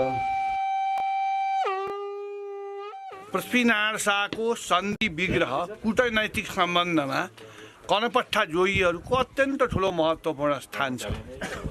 कौटल्यको शब्दमा भन्ने हो भने राज्य जोडिएको छिमेकी शत्रु हुन्छ, त्यसभन्दा टाढाको छिमेकी चाहिँ मित्र हुन्छ। त्यसैले पृथ्वीनारायण शाहको लागि अथवा गोर्खाको लागि भनौँ 24 राज्यहरू शत्रु हुन् भने 22 राज्यहरू मित्र हुन्। विशेष गरेर सल्यानमा जहाँ सल्यानका राजकुमार रणबीर शाहलाई पृथ्वीनारायण शाहले आफ्नी एकमात्र पुत्री विलासपतिको पनि विक्रम सम्वत 1823 विवाह गराइदिए। ती भगवन्त नाथसँग पृथ्वीनारायण शाहले कूटनीतिक सम्बन्धको माध्यमबाट उनलाई अत्यन्त सम्मानित गरेर पृथ्वीनारायण शाहले लेखेका विषम 1830-31 का पत्रहरू छापिएका भन्छन्। त्यस्ता अरू पत्रहरू खोज्दै जाँदा होला पृथ्वीनारायण शाहले आफ्नो राज्य बढाउनेमा उनी धर्मप्राण पनि थिए। त्यसबाट प्रसाद गर्नेमा कूटनैतिक खेल्नेमा नाथयोगीहरूको अत्यन्त प्रयोग गरेको देखिन्छ र उनीहरूले पनि पृथ्वीनारायण शाहलाई मद्दत गरेका थिए भन्ने कुरा पृथ्वीनारायण शाहका नाति रणबहादुर शाहका पालाका पत्रहरूबाट पनि धेरै जात जातिलाई ती नाथयोगीहरूलाई जिम्मा दिएकोबाट बुझिन्छ। र नेपालको एकीकरणमा यी नाथयोगीहरूको प्रभाव उनीहरूले दिएको योगदानको विषयमा छुट्टै एउटा राम्रो अध्ययन हुनुपर्छ भन्ने मलाई लाग्छ।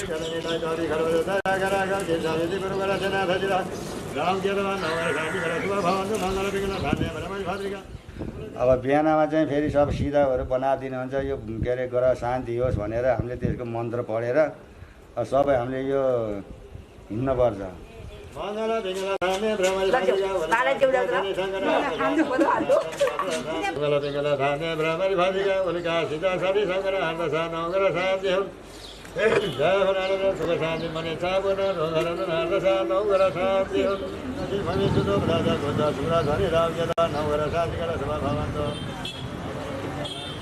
बाबाजीको पालादेखि नै यो अब गाउँ गाउँमा यसो भनौँ न अब औँसो बन्न जस्तै गरेर बाउले यो बाटो लाउँथे यो बाटो बाउले लाउँथे भनेर 3-4 भयो भने 4 बटेर हिँड्नुहुन्थ्यो। अब अहिले पनि त्यस्तै नै छ। यो पहिले बाबाजीले यतातिर हिँडेको भएको र म पनि अहिले यहाँतिर यो गोर्खातिर मैले हिँडिरहेको छु। मैले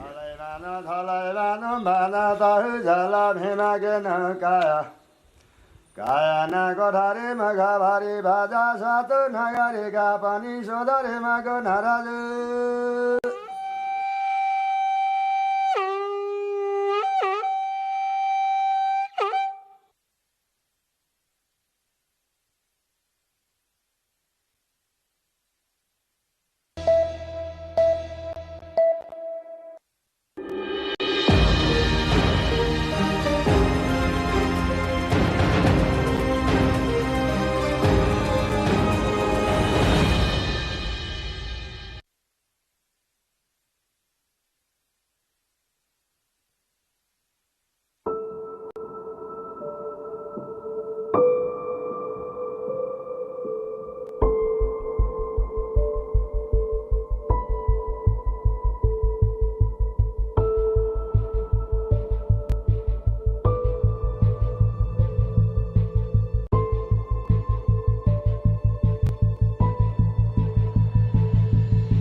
बाबु गुरुङको पारिवारिक पृष्ठभूमि सामान्य छ। मुस्ताङको फरक र सांस्कृतिक जीवनशैलीमा हुर्किएका उनको बाल्यकाल सामान्य बित्यो।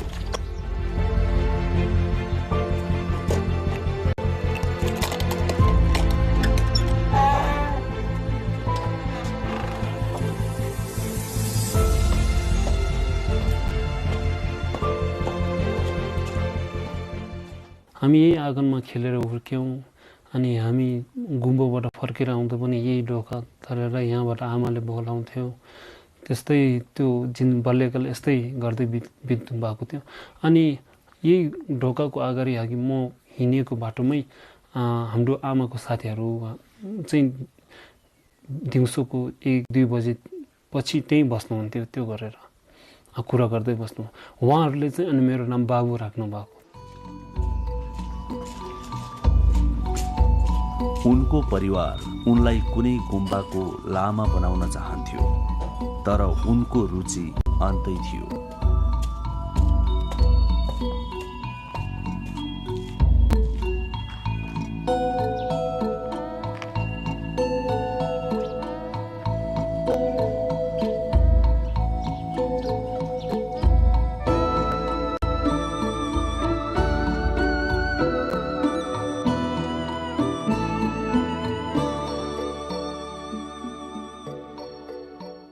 पहिले चाहिँ मुस्ताङ राजाको चाहिँ नेम अनुसार चाहिँ ठुलो छोरालाई चाहिँ गाउँ घर हेर्नुपर्ने र अनि महिला छोराले चाहिँ गुम्बा जानुपर्ने नियम भएको कारणले चाहिँ म लामा मेरो फ्यामिलीले चाहिँ लामामा पठाउनु भएको। म 20 वर्ष लामा बसेँ। त्यसपछि चाहिँ मेरो इन्ट्रेस्ट चाहिँ कल्चर र वाइल्ड लाइफ प्रतिको त्यो रिलेसनको बारेमा भयो। अनि त्यसपछि चाहिँ मैले सिटिजन साइन्टिस्टको रूपमा आफ्नो काम त्यो स्टडीहरू आफै गर्दै गएँ।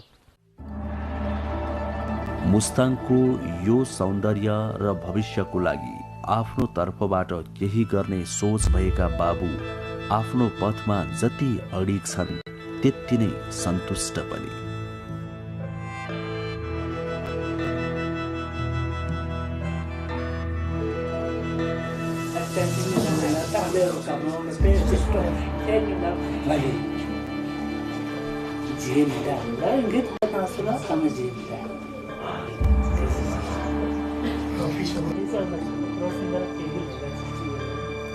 जो अहिले रात दिन यसरी हिम चितुवाको खोज र संरक्षणमा लागिरहन्छन्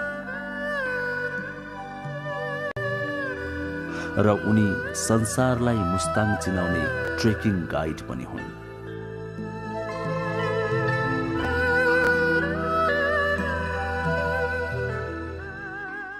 एकचोटि मैले स्नो लेपर्ड भेट्दा मैले 12 घण्टा सँगै बिताएको थिएँ। 12 घण्टा सँगै बिताएको थिएँ। ऊ पारी डाँडामा बस्यो, म यता वारी डाँडामा बसेर चाहिँ यसै हेड एन्ड सिक खेलेको जस्तै भएर बसिरहेको थियो। ऊ पनि सुतिरहेको थियो। म पनि आफ्नै क्यामेरा छेउमा राखेर चाहिँ कहिले फोटो खिच्न मन लागेको फोटो खिच्यो। त्यसपछि चाहिँ उसलाई हेरिरहेर चाहिँ त्यो गरे उसको हेबिटहरू चाहिँ चिनिरहेको भन्छ। त्यो इन्सिडेन्टहरू चाहिँ मलाई बेस्ट लाग्छ। पहिलो हिमचितुवा छिर्छ भने त ऊ फोटो हुन नपाएर नि किनलो क्यामेरा हुन नपाएर गाह्रो भयो। अनि उसको दाइ चाहिँ विदेश गयो। उसलाई दुःख गाँथे उसले क्यामेरा पठायो अनि उसले खिच्यो। अनि आमा त जहाँ गयो भने तिमी जहाँ गयो भने नडाँटो, हामी साथीसित मिलाएर बसा, अनि काम गऱ्यो भने राम्रो हुन्छ। यिनीहरूको बुवाको काम राम्रो भाषा भयो। अनि म अलि ढिलो छ, बच्चाहरूले दुःख दिँदैन। हामी दुःख बच्चाहरू त नदुःखै बुवाले उर्कायो। आमाले पनि दुःख गरेन, बच्चाले पनि दुःख गरेन। बुवा राम्रो भयो।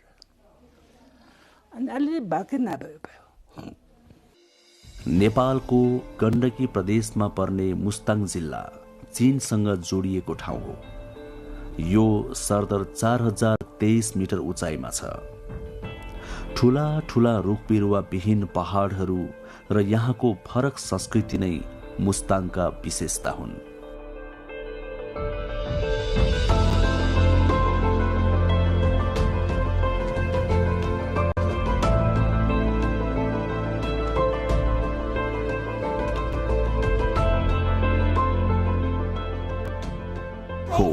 बाबु गुरुङ यही मुस्ताङका छोरा हुन्, जसले मुस्ताङमा आफ्नो र मुस्ताङको भविष्य उज्यालो देखेका छन्।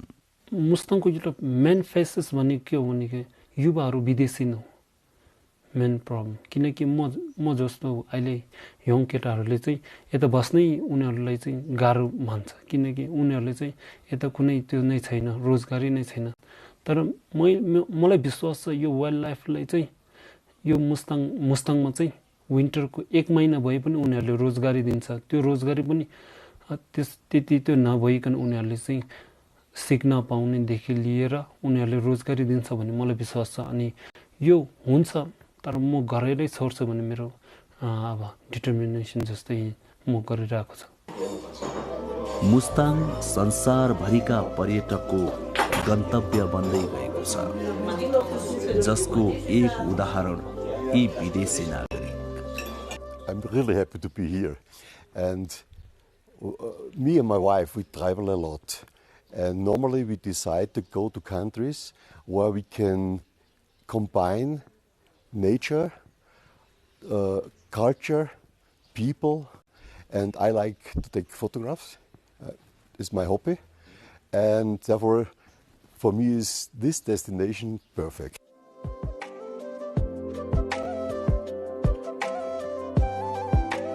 14औं शताब्दीमा बनेको ऐतिहासिक लोमान्ताङ दरबार र यसका भग्नावशेषहरू।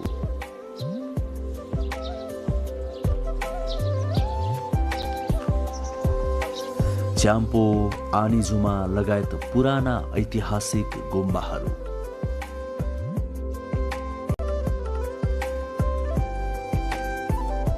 प्रसिद्ध मुक्तिनाथ मन्दिर,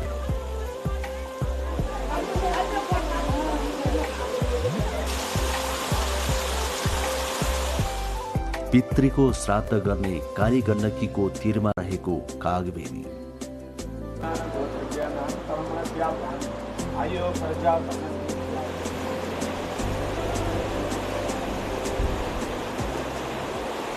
मौलिक मार्फा गाउँ,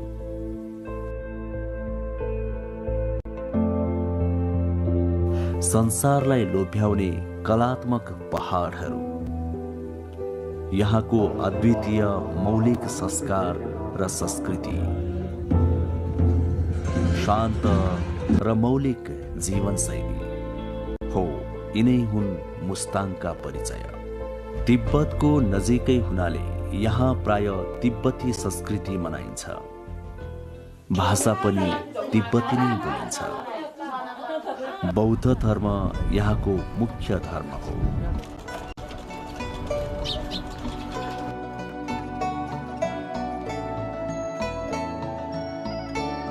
लोमान्ताङ उपत्यका यहाँको सदरमुकाम र सबैभन्दा ठूलो बस्ती भएको ठाउँ हो, जुन एउटा पर्खालले घेरिएको छ।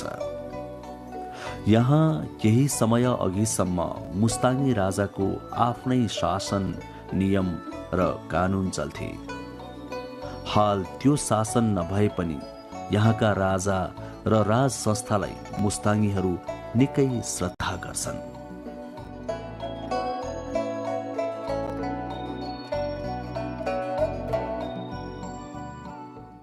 उत्पादनको हिसाबले मुस्ताङ स्याउको लागि प्रसिद्ध छ। मुस्ताङ पुग्न काठमाडौँबाट कास्की जिल्लाको पोखरा पुग्नुपर्छ। सुन्दर नगरी पोखराबाट हवाई जहाजमा सदरमुकाम जोमसोमसम्म पुगेर त्यहाँबाट मोटर यात्रा तय गरेर पनि लोमान्ताङ पुग्न सकिन्छ। यसरी जाँदा पोखरादेखि जोमसोमसम्म हवाई जहाजमा 18 मिनेट लाग्छ अनि जोमसोमदेखि लोमान्ताङसम्म मोटरमा करिब 6 घण्टा लाग्छ। पोखराबाट सिधै मोटरमा लोमान्ताङ जान पनि सकिन्छ। यसरी जाँदा करिब 12 घण्टा लाग्छ।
Bangladesh's ex-Prime Minister Sheikh Hasina convicted of crimes against humanity, sentenced to death, security tightened ahead of upcoming elections.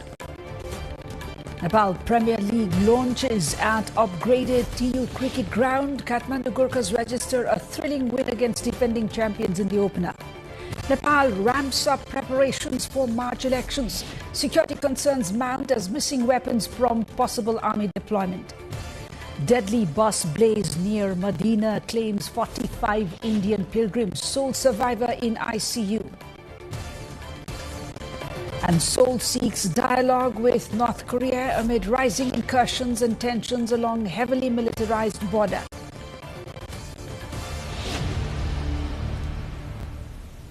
I'm Shivani Thapa Bosniak with you, and this is NTV World News Hour. We are coming to you live from Kathmandu at 2200 hours NST. Now the news in detail. In a dramatic ruling making international headlines today, Bangladesh's International Crimes Tribunal has convicted former Prime Minister Sheikh Hasina of crimes against humanity and sentenced her to death. The months-long trial found Hasina guilty of ordering a deadly crackdown on a student-led uprising in 2024, during which a UN report estimates up to 1,400 people were killed, most by security forces' gunfire.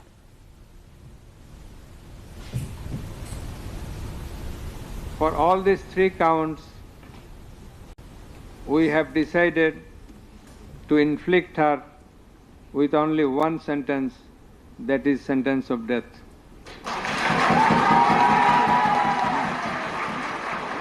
Tried in absentia after fleeing to India in August, Hasina also received a life sentence for other crimes against humanity charges. The verdict comes just months ahead of parliamentary elections and has already sparked tensions across the country, with bomb explosions and vehicle fires reported in Dhaka and other major cities, though no casualties have been reported. Security remains tight as authorities prepare for potential unrest, while the ruling can be appealed in Bangladesh's Supreme Court. The verdict has drawn international attention, raising concerns about stability ahead of the elections and the broader political climate in Bangladesh. At home, Prime Minister Sushila Karki inaugurated the second edition of the Nepal Premier League today at the upgraded Tribhuvan University cricket ground in Kirtipur, now equipped with 10,000-seat stands and floodlights for night matches. The opening match saw Kathmandu Gurkhas make an impressive statement, defeating defending champions Janakpur Bulls by 5 wickets. 8 franchises featuring international players from South Africa, Scotland, the US, England, Sri Lanka, Namibia and the West Indies will compete in 32 matches until December 13, with the champions set to earn 11 million rupees. The tournament is expected to generate some 400 million rupees for Nepal's cricket board, reflecting the country's growing presence on the global cricket stage.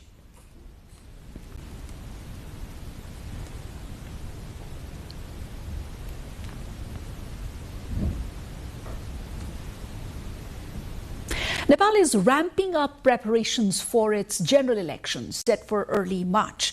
Party registrations are now open, even as some groups call for the reinstatement of the dissolved parliament. Analysts, however, remain confident the vote will go ahead as planned.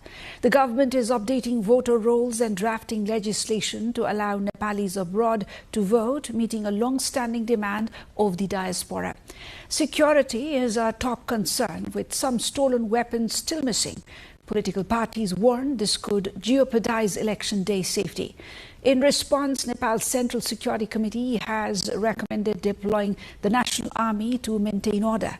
Experts say elections, not parliament reinstatement, are the only credible way to secure a fresh mandate after months of political turbulence. Tragedy in Saudi Arabia as 45 Indian pilgrims have died after their bus caught fire following an accident near Medina. The bus carrying 46 passengers had one survivor who is now in intensive care. Most victims are from Hyderabad of India. in Telangana and were travelling from Makkah to Medina. Prime Minister Narendra Modi and External Affairs Minister S. Jaishankar have expressed condolences with the government coordinating with Saudi authorities to provide assistance. South Korea's Defense Ministry has proposed military talks with North Korea to clarify the military demarcation line and prevent accidental clashes. So reports arise in North Korean incursions this year, along with new landmines and barriers along the front line. With direct communications cut, South Korea will send the proposal via the United Nations Command. North Korea has yet to respond, continuing to treat the two Koreas as hostile nations, underscoring ongoing tensions on the heavily militarized border. Bangladesh reels as ousted Prime Minister Sheikh Hasina is sentenced to death for crimes against humanity. Stay tuned for reactions, fallout and more on our issue of the day coming up after this short break.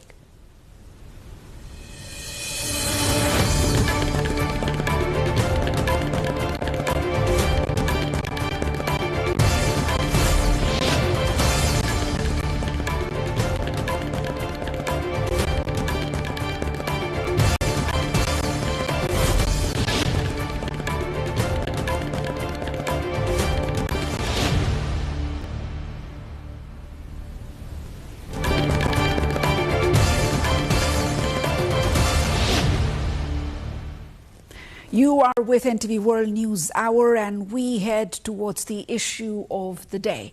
The International Crimes Tribunal has convicted ousted Prime Minister of Bangladesh Sheikh Hasina and former Home Minister Assaduzzahman Khan Kamal of crimes against humanity during the July mass uprising.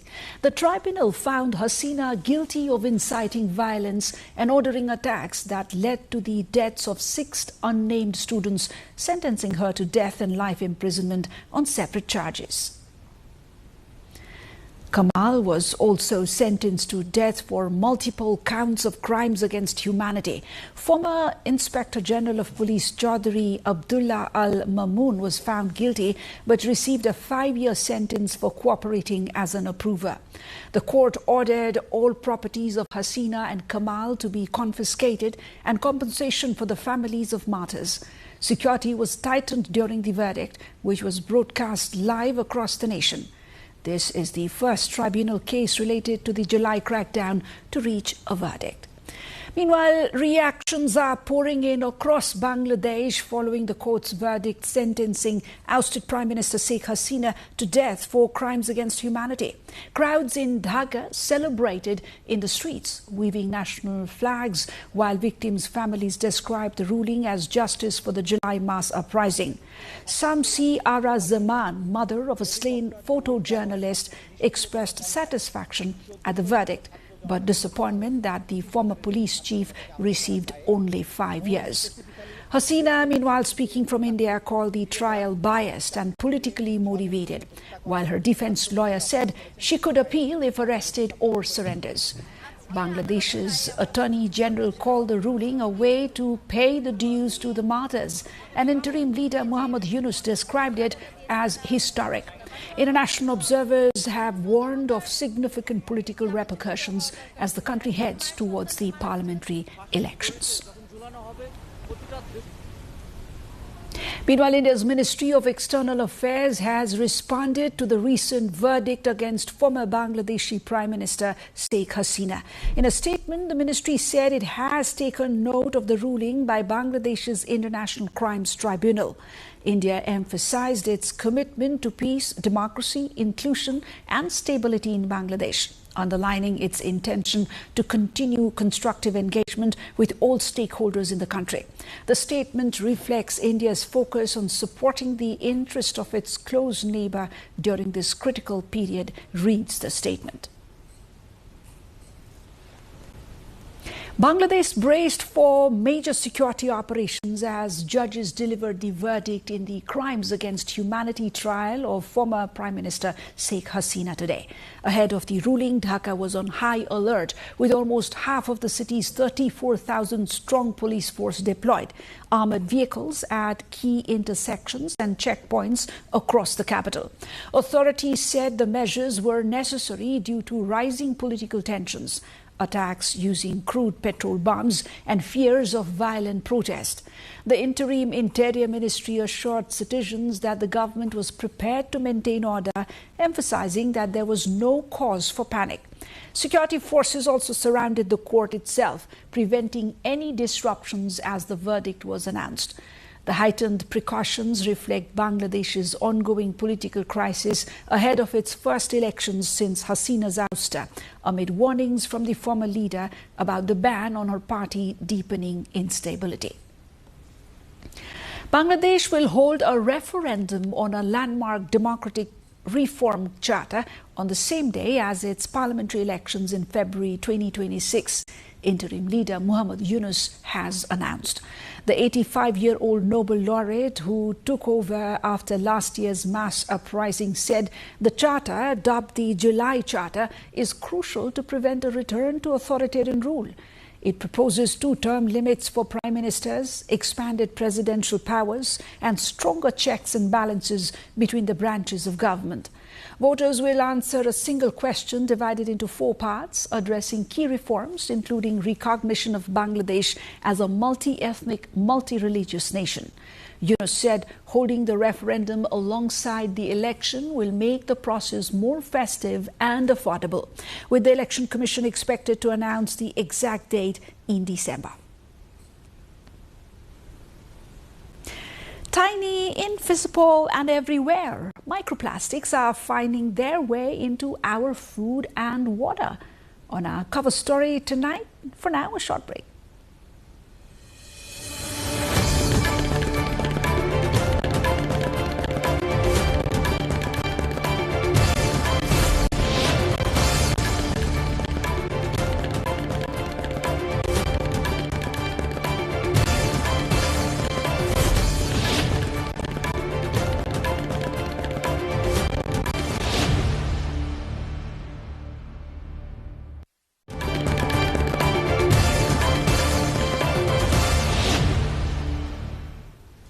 Welcome back. We head towards the cover story of the day. Every bite we take, every sip we drink could be bringing tiny pieces of plastic into our bodies. Scientists warn this invisible threat from microplastics is everywhere, and experts are urging the government to set clear guidelines. Sabika Shrestha brings you the full story. Are we consuming plastics daily? It's now evident that plastic is no longer just around us, it's inside us.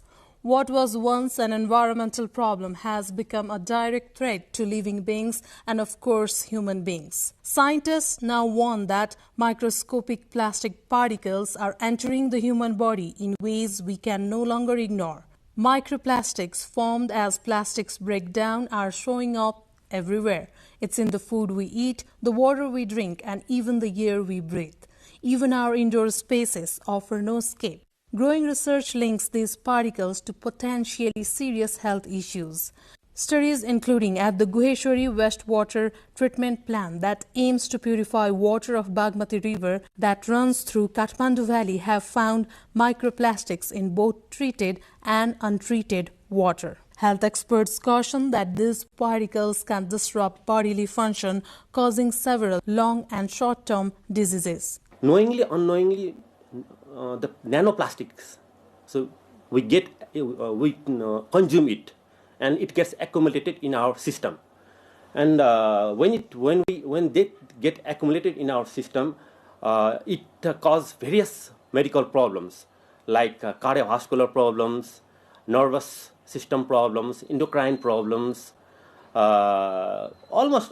Basically it affects the whole systems, gastrointestinal systems, and even the cancer. Most of us, for convenience, we use plastic bottles whenever we go to schools, colleges, office, because it's light. But we should not always think of comfort. We should think of our health also. Despite the growing danger, Nepal still lacks standards for microplastics in drinking water or food. Experts are calling on the government to set clear guidelines, strengthen monitoring and invest in long-term research. Experts warn that until regulations are in place, individual choices remain one of the few defenses to plastic contamination. थोरै प्रयोग गर्ने, responsibility प्रयोग गर्ने, अनि धेरैपल्ट प्रयोग गर्ने त्यसलाई अनि विसर्जन गर्दाखेरिमा ठिक तरिकाले गर्ने हाम्रो काम भयो। अनि सरकारले के गर्नु पर्यो भने सरकारले चाहिँ यसको लागि रेगुलेसन बनाउनु पर्यो हैन। यो क्वालिटीको प्लास्टिक मात्रै आयात गर्न पाइने, यो प्लास्टिकबाट मात्रै सामानहरु बनाउन पाउने, त्यसपछि यो बनाउँदाखेरिमा यो गुणस्तरको बनाउनु पर्ने अनि त्यो उद्योगहरुको लागि हैन। अनि त्यो सरकारले कतिपय रेगुलेसनहरु बनाएको पनि छ हेर्नुस्। त्यो रेगुलेसनहरु जो बनाएको छ त्यसलाई प्रयोग गर्नुभन्दा अगाडि राम्रोसँग विचार गरेर मात्रै त्यसलाई लागू गर्ने र लागू भएको छ कि छैन त्यसलाई राम्रोसँग अनुगमन गर्ने त्यो काम गर्नुपर्छ। Steps like avoiding heated plastics, choosing microplastic-free products, and reducing synthetic products could help cut exposure. With the growing use of plastics in our day-to-day life, health issues are also increasing. Hence, it's a high time we need to be cautious in choosing our daily life essentials. Reported by Sabika Shrestha with camera person Bisnu Panthi for NTV World. A hazard that we are living with and seldom care about. Meanwhile, Kathmandu metropolitan city, the federal capital of Nepal, says it is aware of the problem and has banned the burning of plastic waste to curb air pollution and is reviewing regulations to limit plastic contamination. Here is what the spokesperson at the Kathmandu metropolitan city, that's the KMC, Nabin Manandar, had to say to our reporting crew today. Plastic जन्ने चीजले चाहिँ दुई तीनवटा चीजहरु नकारात्मक हानि गर्छ हामीलाई। त्यसमा आउने आर्सेनिकहरु पनि त्यसबाट चाहिँ आउने गरेको पाइरहेको अवस्था छ। अहिले पोल्युसन टेस्ट गर्दाखेरि पनि पायो। त्यो पानी जन्ने चीजबाट पनि पाउने, त्यो प्लास्टिक जन्ने पनि चीजबाट पनि पाउने। त्यस कारणले गर्दाखेरि यो काठ मात्र हैन, प्लास्टिक जन्ने चीजहरु पनि नबालौं। प्लास्टिक त रिसाइक्लिङ गर्न पाइन्छ नि त। त्यसलाई रिसाइक्लिङ गर्न पाउने भएको कारणले बरु एक ठाउँमा कलेक्सन गर्ने, त्यो कलेक्सन गरेर त्यसलाई चाहिँ कलेक्ट गर्ने ठाउँहरुमा चाहिँ दिदियो भने या काठमाडौँ महानगरपालिकाले उठाउने यो सेग्रिगेसनमा राखिदिनु भयो भने हामीले स्टोर गरेको ठाउँमा चाहिँ राखेर त्यसलाई पुनः युज गर्न पाइने भएको कारणले गर्दाखेरि यसले दुई प्रकारबाट हामीलाई स्वास्थ्यलाई पनि यसले चाहिँ हानि नगराउने र त्यसलाई रिसाइक्लिङ गर्दाखेरि पनि प्रयोग गर्न पाउने भएको कारणले गर्दाखेरि प्लास्टिक लगायतका कुनै पनि आगो लाग्ने कामबाट चाहिँ त्यसले चाहिँ हामीले जाडोलाई चाहिँ छेक्ने काम चाहिँ नगरियोस् भन्न खोजेको। अहिले हाम्रो अभियानै छ नि। अहिले फोहोर जन्ने चीजहरु हामीले उठाउँदाखेरि चाहिँ त्यसमा चाहिँ सेग्रिगेसन गरेर लिन्छौं नि। कुनैमा कागज मात्र राखेर गर्छौं, ड्राई वेस्टहरु, प्लास्टिक जन्ने चीजहरु, त्यसमा आएर चाहिँ यो आइरन आदि इत्यादिहरु, सिसाहरु र चाहिँ वेट वेस्ट जुन चाहिँ भिजेको हुन्छ किचन जस्ता वेट वेस्टहरु र फलफुल जन्ने चीजहरु त्यो अलग लिने कामहरु अहिले महानगरले गरिसकेको अवस्था छ। र हाम्रो ट्रान्सफर्मर सेन्टर चाहिँ हामीले अहिलेलाई चाहिँ हामीले टेकोमा राखिएको छ। त्यसको साथसाथै अहिले काठमाडौँको 5 वटा सेक्टर डिभाइड गरेर पनि अब हामीले त्यो ट्रान्सफर्मर सेन्टरहरु चाहिँ स्थापना गर्न सुरु गरिसकेको अवस्था छ। त्यसकारणले गर्दाखेरि यी चीजहरुलाई चाहिँ फेरि रियुज गर्न सक्ने भएको कारणले गर्दाखेरि यदि धेरै थुप्रै चाहिँ तपाईहरुले चाहिँ संकलन गर्न सकेको अवस्था रह्यो भने त्यसबाट पैसा आय आर्जन पनि हुन्छ। प्लास्टिकको नियन्त्रणमा एउटा चाहिँ 40 माइक्रोन भन्दा चाहिँ तलको प्लास्टिकहरु प्रयोगै नगरौं पनि भनिरहेको अवस्था छ। त्यो अहिले हामीले स्ट्रिक्टली चाहिँ अब्जर्भेसन पनि गरिरहेका छौं। 40 माइक्रोन भन्दा माथि भयो भने त्यसलाई कलेक्सन गर्न पनि सकिन्छ र त्यसले गर्दाखेरि चाहिँ अब 40 माइक्रोन भन्दा माथिको मात्र प्लास्टिकहरु हामीले युज गर्न थाल्यो भने त्यसलाई कलेक्सन गर्न सकिन्छ। 40 माइक्रोन भन्दा तलको गरियो भने तपाईले भने जस्तै गरिकन मानव जीवनमा चाहिँ हानिकारक रूपबाट चाहिँ यो जीवजन्तुको मार्फत पनि त्यसलाई चाहिँ हामीले प्रयोग गरिरहेको अवस्था हुन्छ। किन जीवजन्तुले त थाहा हुँदैन त्यो प्लास्टिक हो कि होइन, उले त्यसमा मिठास आइदियो भने खाइदिन पनि सक्छ र त्यो चीज हामीमा पनि आउन सक्छ। त्यसकारणले गर्दाखेरि अहिले हाम्रो अवेयरनेस भनेको 40 माइक्रोन भन्दा तलको चाहिँ प्लास्टिकहरु प्रयोगै नगरौं र चाहिँ प्रयोग गरिएको अवस्था छ र त्यसलाई चाहिँ कहीं कतै चाहिँ त्यसलाई चाहिँ बाल्ने काम गरेको छ भने त्यो पनि नगरौं भनेर चाहिँ अगाडि बढाऊ। From the food on our plates to the water we drink, microplastics are silently entering our bodies, raising alarm among scientists. Kathmandu metropolitan city says it's taking steps to tackle the threat banning plastic burning and reviewing regulations. But is it enough? Sabika Shrestha brings us the public pulse on this growing health concern.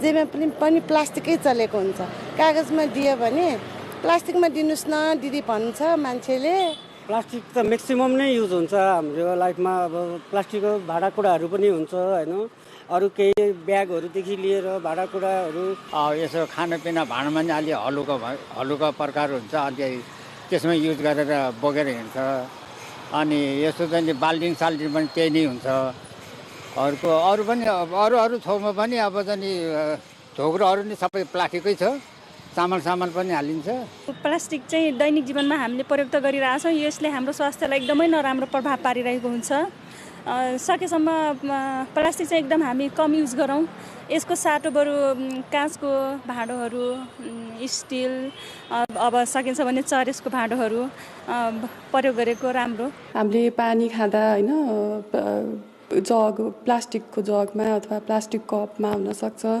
अनि जस्तै खानेकुराहरुमा अब प्लास्टिकको ब्यागहरुमा use गरेर हुन्छौं We are keeping our storage food in plastic bottles or plastic cans, and even we are heating foods like in micro oven in plastic. So knowingly or unknowingly we are consuming micro or nano products of plastics. Nepal's Prime Minister Sushila Karki met with mayors from Kathmandu Valley today to discuss local governance and upcoming elections. The mayors expressed confidence that the elections under her leadership would be successful and pledged full cooperation. They also raised local concerns including waste management, pending street light payments, infrastructure projects and security issues following the recent protest. Mayor of Lalitpur Metropolis Chiribabu Mahajan during the meeting urged clearing past dues and a fair cost-sharing system for street lights, while other municipal leaders requested federal support for road expansions, bus terminals and administrative buildings. Prime Minister Karki emphasized her focus on ensuring smooth elections and called for joint efforts to addressing the local challenges, highlighting the responsibility of current leaders to make the country livable for future generations.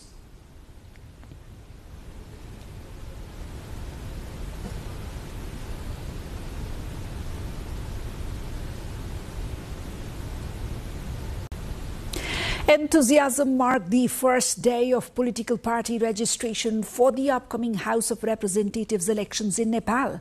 A dozen parties, including the Nepal Communist Party and Progressive Democratic Party, submitted their applications to the Election Commission today. Other parties registering included the Rashtriya Swatantra Party, Nepal Workers and Peasants Party, Bahujan Shakti Party and Nepal Humanitarian Party. Registration for the House elections continues until November 27, while parties have also begun registering for the National Assembly elections scheduled for February. Preparations for the House elections on 5th of March are intensifying, with security a key focus. While the UML supports the reinstatement of the House, the Congress has stressed the need for guaranteed security. The Central Security Committee has recommended army deployment to ensure a safe and smooth election process. Meanwhile, in Nepal's Madhes province, a 7-party coalition of lawmakers continues their protest for a week, demanding the annulment of the provincial government.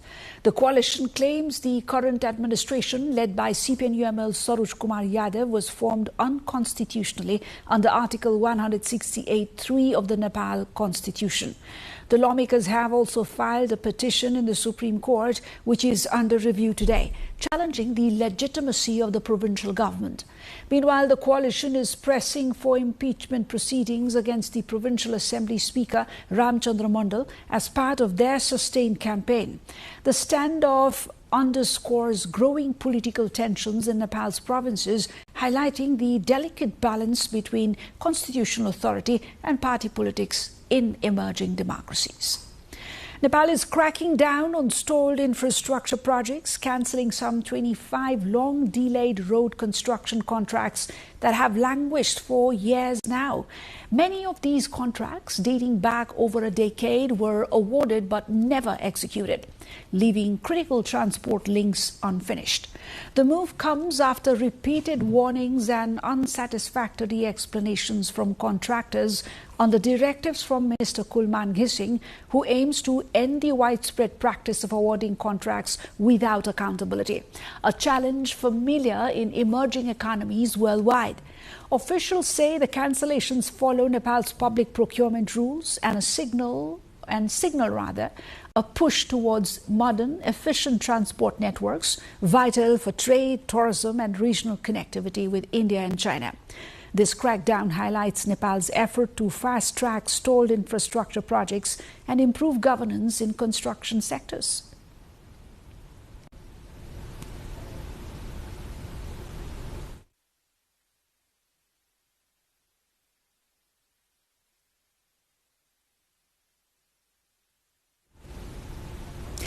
Time we check out the international headliners, but before that, let's take a quick recap of the headliners.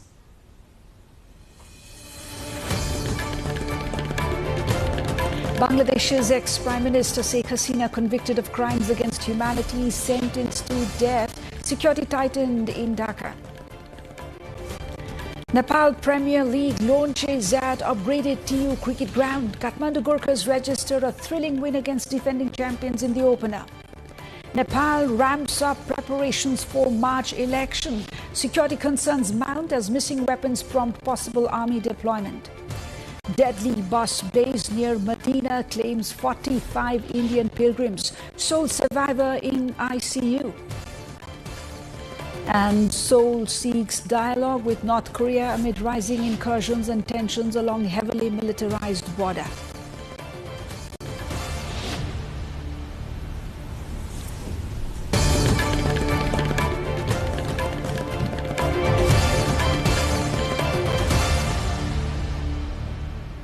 "45 Indian pilgrims have died after the bus they were traveling in caught fire following an accident near Medina in Saudi Arabia. The bus was carrying some 46 passengers. One man survived the accident and has been admitted to intensive care unit of a local hospital. Most of the victims are believed to be residents of Hyderabad in southern Indian state of Telangana.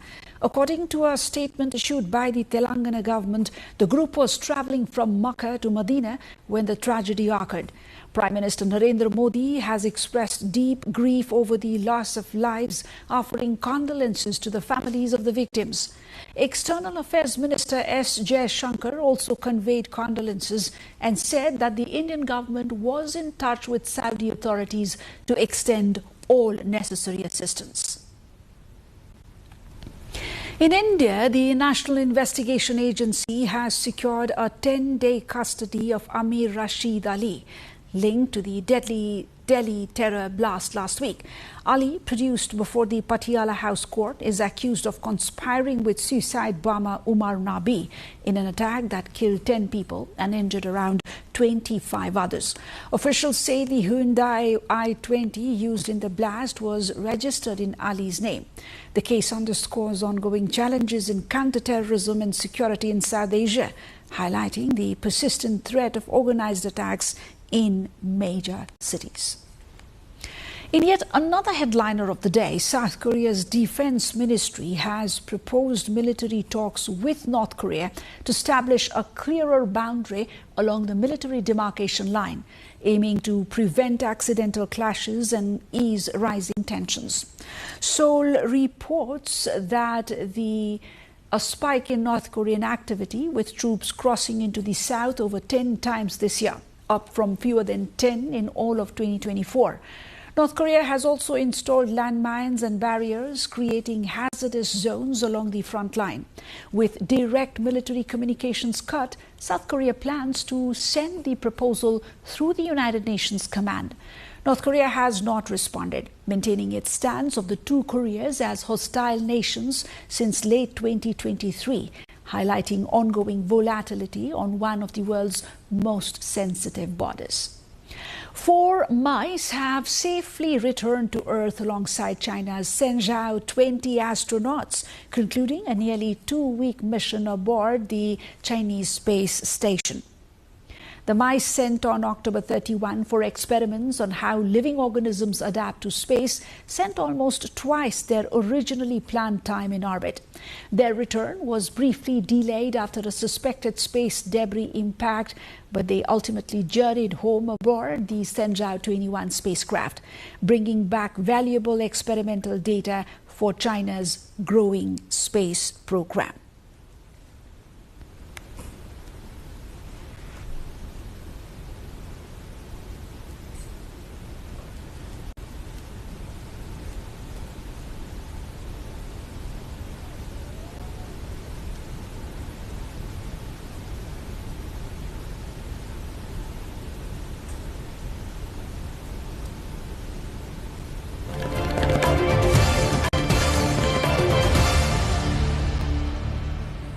Lined up ahead are the business and sporting headliners, but after a short break.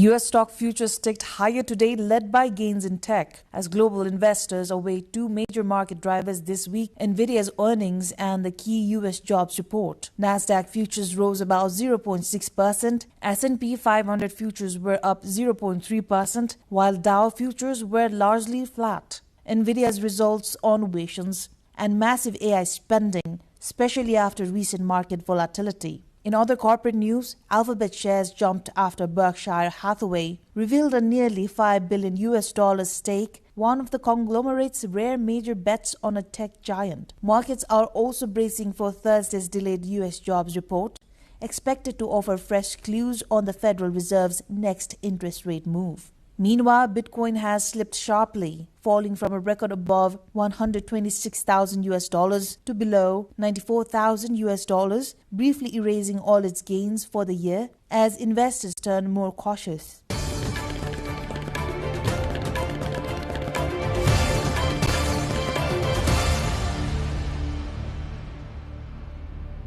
Japanese tourism and retail stocks fell sharply on Monday after China warned its citizens against traveling to Japan amid escalating tensions between Tokyo and Beijing over Taiwan. Shares of major department store operators, including Mitsukoshi Isetan's parent company, tumbled nearly 12%, while Takashimaya, Uniqlo's owner of fast retailing, and cosmetics giant Shiseido each recorded significant losses. Travel-linked stocks also declined, with Japan Airlines, ANA Holdings and Tokyo Disney Resort operator Oriental Land sliding more than 5%. The sell-off followed China's travel advisory and guidance urging students to reconsider studying in Japan, promoting Chinese airlines to offer flight refunds. China is traditionally one of Japan's largest sources of tourists and international students. The market reaction underscores investor concern as political tensions rise. Japan's Prime Minister Sanae Takaichi recently suggested Tokyo could take military action if China attacked Taiwan, intensifying diplomatic friction ahead of planned bilateral talks this week.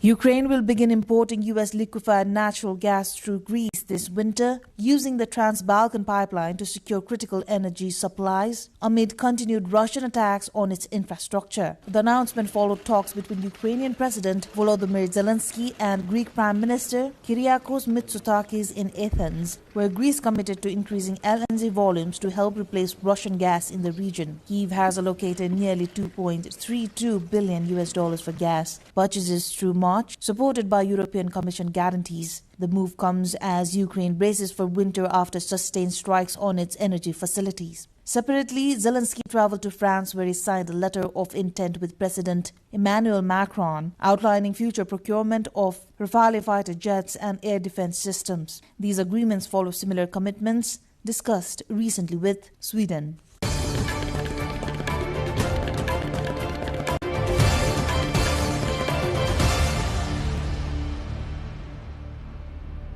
In eastern Nepal's Chapa district, some farmers are rapidly shifting to high-tech farming as they search for higher, more stable returns. Traditionally dependent on open-field crops, many growers now use controlled environment structures, maintaining temperatures around 22 to 30 degrees Celsius, with drip irrigation and organic soil nutrients to produce pesticide-free cucumbers for the expanding domestic market. Several farmers report strong profits, some earning more than $1,000 per season after costs. Interest in the crop has grown so quickly that nearly 10,000 hectares in the district are now moving toward commercial vegetable production. Producers say climate volatility has pushed them to adopt technology-driven farming to protect yields and meet rising demand for clean, chemical-free food. Analysts note that Chapa's shift reflects a wider regional move toward climate-smart, high-value horticulture, positioning Nepal as a promising source of sustainable quality produce for global buyers.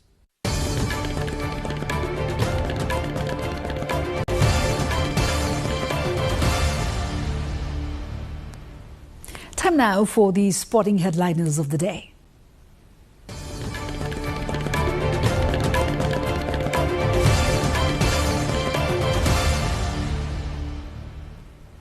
Big day for Nepal cricket. Nepal's premier domestic cricket tournament, the Nepal Premier League, got off to a thrilling start at the Tribhuvan University Cricket Ground in Kirtipur today.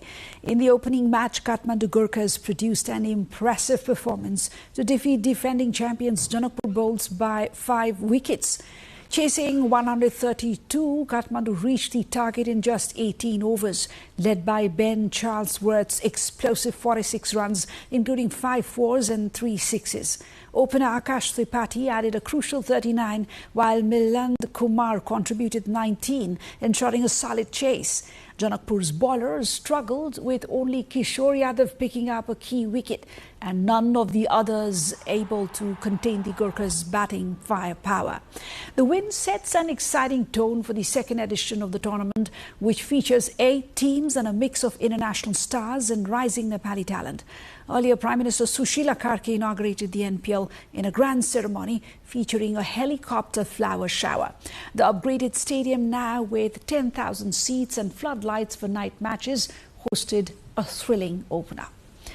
Norway is heading to the 2026 World Cup in North America, led by Manchester City striker Erling Haaland, who dominated qualifying with 16 goals in 8 games, scoring in every match.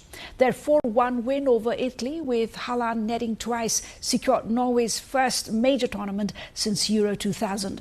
The 25-year-old has already been hailed as a generational talent and potentially Norway's greatest ever player. Haaland called the achievement fun but a relief, reflecting the pressure on one of football's rising global superstars as Norway prepares for the world stage.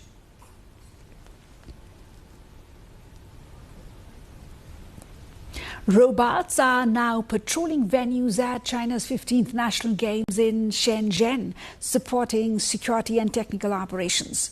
At the Shenzhen Universiade Sports Center, a patrol robot and 2 robot dogs use 5G, AI and real-time links to the command center, allowing the public to make emergency calls directly through the machines. Robot dogs from the city's power bureau also monitor electrical systems, checking temperatures, meters and abnormal sounds with instant data transmission. The National Games, co-hosted for the first time by Guangdong, Hong Kong and Macau, run through November 21.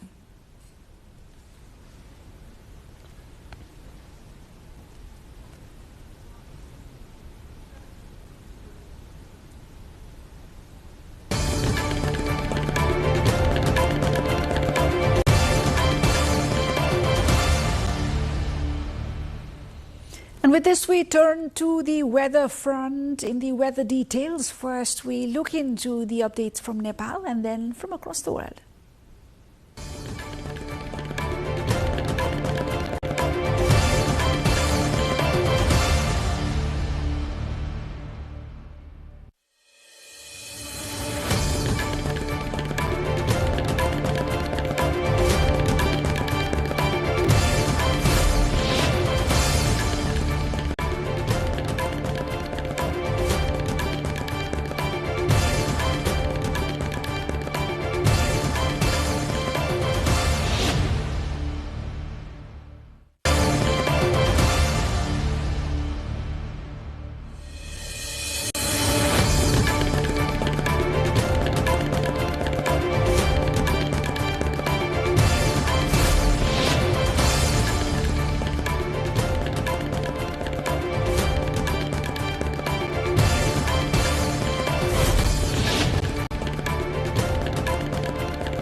And that was all we could wrap for you in this edition of the English News here on NTV World News Hour. Before winding up, here's a quick recap of the headliners of the day.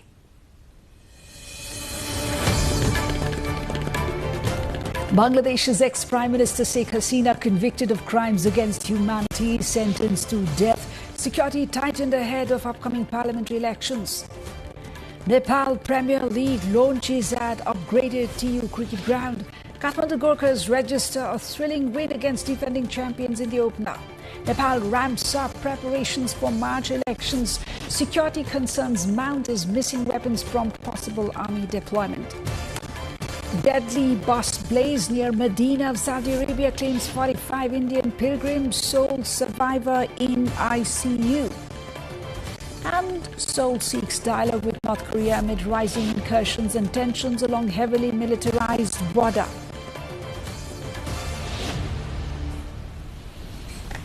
And that's all coming to you from NTV World News Hour. Do join us through our social media. You can get the latest updates from across the world on our website, www.nepaltelevision.com. Well, I'm Shivani Thapa-Bosneth. Thank you for being with us. Have a good evening. Goodbye.